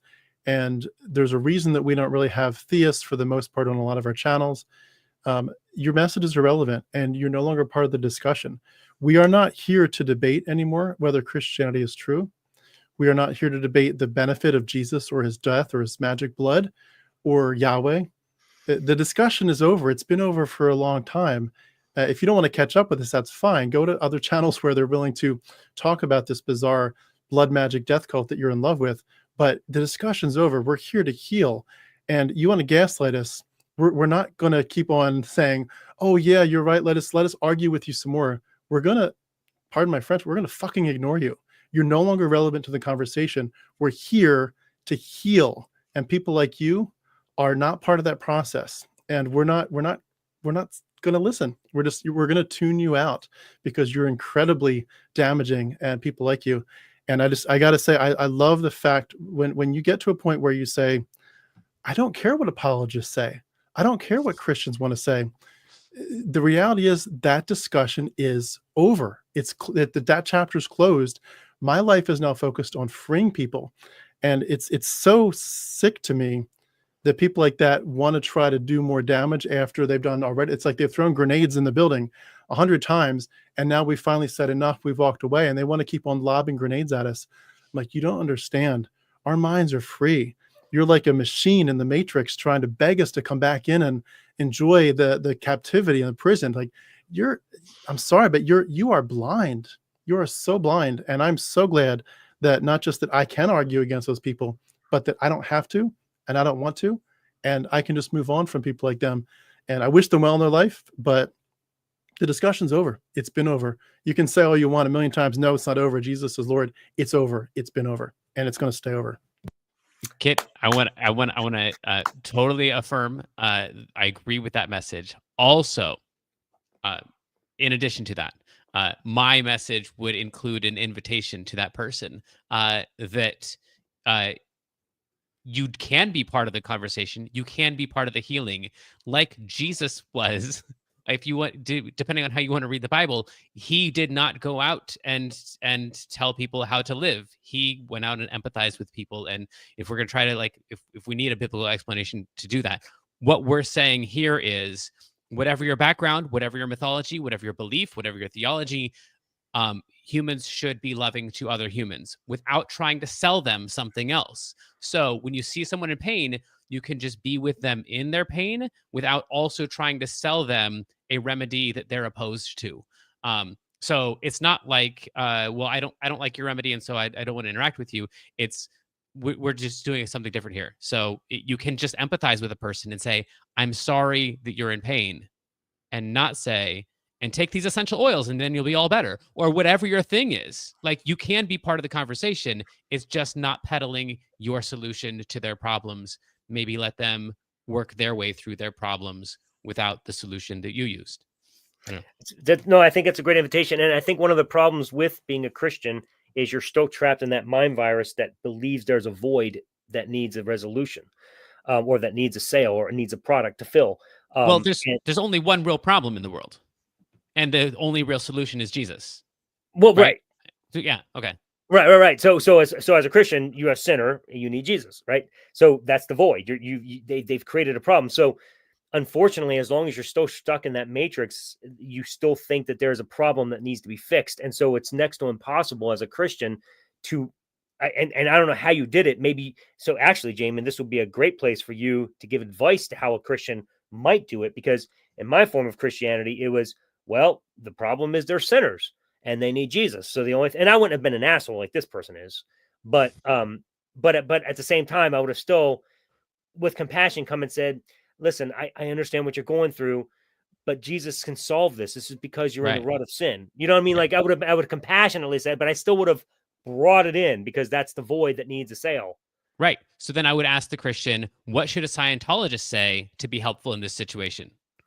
Well, they're not going to, we don't want them to peddle their religion. That's no good. Don't say anything about Scientology. I guess you could say, I'm sorry you're in pain. I hope you feel better. I can relate to that.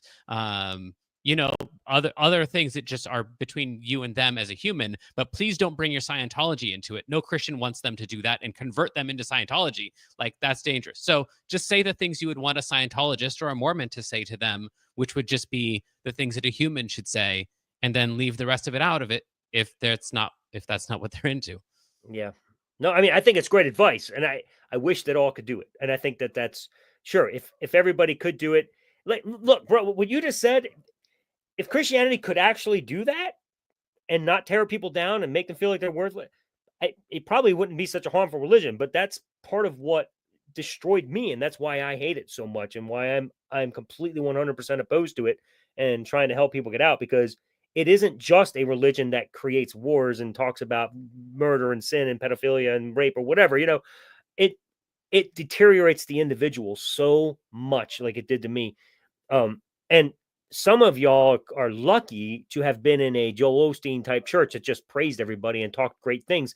That's not the Bible message. That's more of a, the Tony Robbins type thing, which is cool, but sorry, that's not Christianity. That's your own, whatever you want it to be, because you're out to, be popular, which I'm totally cool with, but don't call it Christianity, because it's not.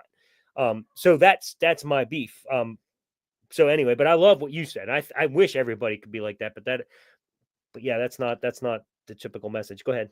Also, just one word to represent all of us who think that Joel Osteen is evil and that what he does is also equally cultish. So anyway, I would hate to be part of a podcast that put him on a pedestal in the Christian world. So, no, that's fair. I know what you're saying. I just wish that he would not use Christianity as a platform. Like, if he just did what he did without using the Bible and Christianity as his platform, I probably would be in favor of it, because I think he does preach a lot of good stuff and positivity and helps people. But the problem is he utilizes this religion to motivate people, and I think that's kind of an immoral approach. But like, Tony Robbins does the same basic thing, and I think he's dope. But maybe you all disagree. I don't know. I mean, feel free. Maybe everybody has. I've been inspired by a lot of the things that he said before. Tony Robbins or both of them. Sure, both of them. Right, exactly. I'll take good advice from anybody. Yeah, true. I don't know, Tim. You seem to be the voice of reason continuously. So, you have any thoughts on it? Well, I think you guys are bringing up great points. I'll say I don't find most preachers to be helpful to me in any sense, even the liberal ones. I think it's all, because to me it's variations on the theme of a cult. They're all cults in different ways. Some of them are much more damaging, but I will admit the only part of the touchy-feely Christianity that gets me is some of the worship music, and maybe this is something Jamin can definitely appreciate. But like there is the Bethel music. There is a couple in that group named Brian and Jen Johnson, and they've got a song called "You're Gonna Be Okay." And I will admit there were times in the first year after my deconversion that I played that song quite a bit, and I don't think they talk about Jesus at all. I might be mistaken, but I haven't listened to it for a while. But like, there is a part of me that does find some of those touchy-feely parts where they're just like, your life's going to be okay. Just calm it down. Let things take their course. You're going to be okay. I do find some value in that. But I did just want to, if I could make my last word, I need to jump here because my kids are ready for bed. But if I'm going to put something in the in the comments, and this is literally like, as a final word, this is like completely off topic, and I apologize. But one of the things that's helped me the most in my journey is to say, you've never really learned how to dance. I mean that both metaphorically and literally. And I mean, I've taken ballroom dancing classes and all that, but like to dance like no one's looking. And there was a show, and again, I apologize, this is going to sound a little bit off topic, but there was a show called Andor from Star Wars. Has any of you seen that yet? Uh-uh. There is, Andor is a great show. I highly recommend it. But I'm going to put a link in the chat here for a minute. There is a scene at near the very end where this woman, she has a beautiful life. She's a politician, but she's part of the Empire. But she's secretly on the side of the rebels, and she's about to basically have to give up her entire life and go work with the rebels, give up her husband, her children, her wealth, and just basically go live in a cave somewhere and help the rebels to fight the evil Empire and Darth Vader. But be right at the very end of that process, it's her daughter's wedding, and they are playing what I would think is probably classified as rave music. And I mean, it took my breath away. Honestly, it's one of the most beautiful things I've ever seen. And this lady, she drinks a couple, hard drinks, and she starts dancing like her life depends on it. And also like no one's watching, and like she's got 3 minutes to live. And I know it's just a show, but it's like, you have never emotionally, psychologically, spiritually, or even physically danced like that. And I encourage people, watch this video if it helps you. Maybe you won't think it's so cool. Maybe you'll want to watch the whole thing of Andor, but at least watch this 3-minute video and learn to dance. Your life is short. Dance through it. And I feel like a lot of the stuff we're doing is we're trying to deal with hard questions. But I think of it in many ways like a table. Like say you've got a table that it's dinner time, and your kids have papers on there and they're drawing and there's different things. There's drinks from lunch, and it's like, it's dinner time. I need the table cleared.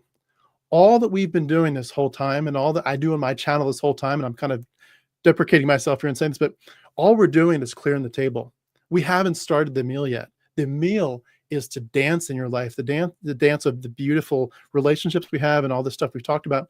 But to be able to say, I am truly going to embrace myself and like live like I'm dancing. I don't think I'm doing that yet. I will admit I'm not doing it. All I'm doing so far in my life at this point in my deconstruction is I'm just clearing the table. It's dinner time. We're talking about getting rid of the bad stuff, but we need to get to the steak, the filet mignon, and the tiramisu, and the twice baked potatoes. Like, get to the meat of this thing of living. And if we spend all of our time saying, how do we get past religious trauma? And trust me, it's important. It's what I spend my whole life doing. But I think it's important to add, as my parting shot, if all we do is wring our hands, look at all this horrible stuff, if we don't end up as a conclusion to that saying, my God, look at this beautiful life. I don't mean my God like these hippies are just like the way we colloquially, my God, look at this life.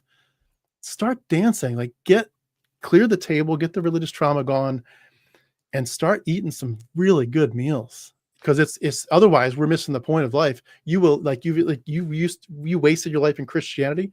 You can continue to waste your life by just talking about how bad Christianity was. And I'm not saying it's not important. Again, I do it, but at the same time, I spent a lot of my time focusing on how to just dance again, and it's a beautiful thing. Anyway, when our chat here is over, if anyone wants to take a click on this link, I'm going to put in the video, and honestly, learn to dance. Hey, Alan, really quickly, every time I hear that word dance, I always think about the dancing in the street comments. I'm telling you, it's no matter. This is inside, you guys, Jamin and Tim.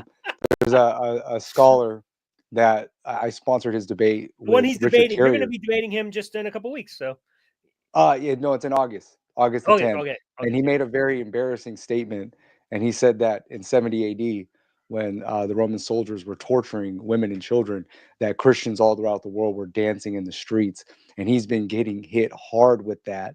And so every time, Tim, when you say the word dance, and Alan, every time I hear it, I can hear it in a song.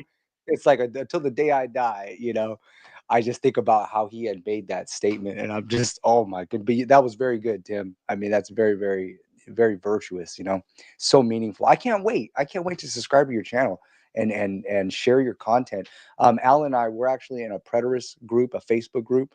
I actually shared the link to this podcast in that group. There's about 1,500 people in that group. I would absolutely love to, delve into your content, yours too, Jamin, and share it, because you guys, have a wealth of knowledge and insight. And I can't wait. This is tremendous. Absolutely. Well, Tim, all I kept thinking about was Phil Collins. What if I can't dance? That was. or Michael Scott. Dunder Michael Mifflin. Scott, Dude, yeah. I love your shirt, Jamin. All I could think, like the whole show, I was just like, I love his shirt. I gotta get that. Dunder Mifflin. It's so great, dude. Thanks for wearing that, bro. So everybody had a last chance. Jamin, any last comments? No, I like what you're saying, Tim. I agree with that. There's a book, the sixth stage of grief, which is about that, about like trying to deal with like going through grief, but then on the other end making something of it too. It's at some point you've got to, like you're saying, after you clear the table, then ask what's next. What was this all for? How do I make meaning out of this? So, I like it. Awesome.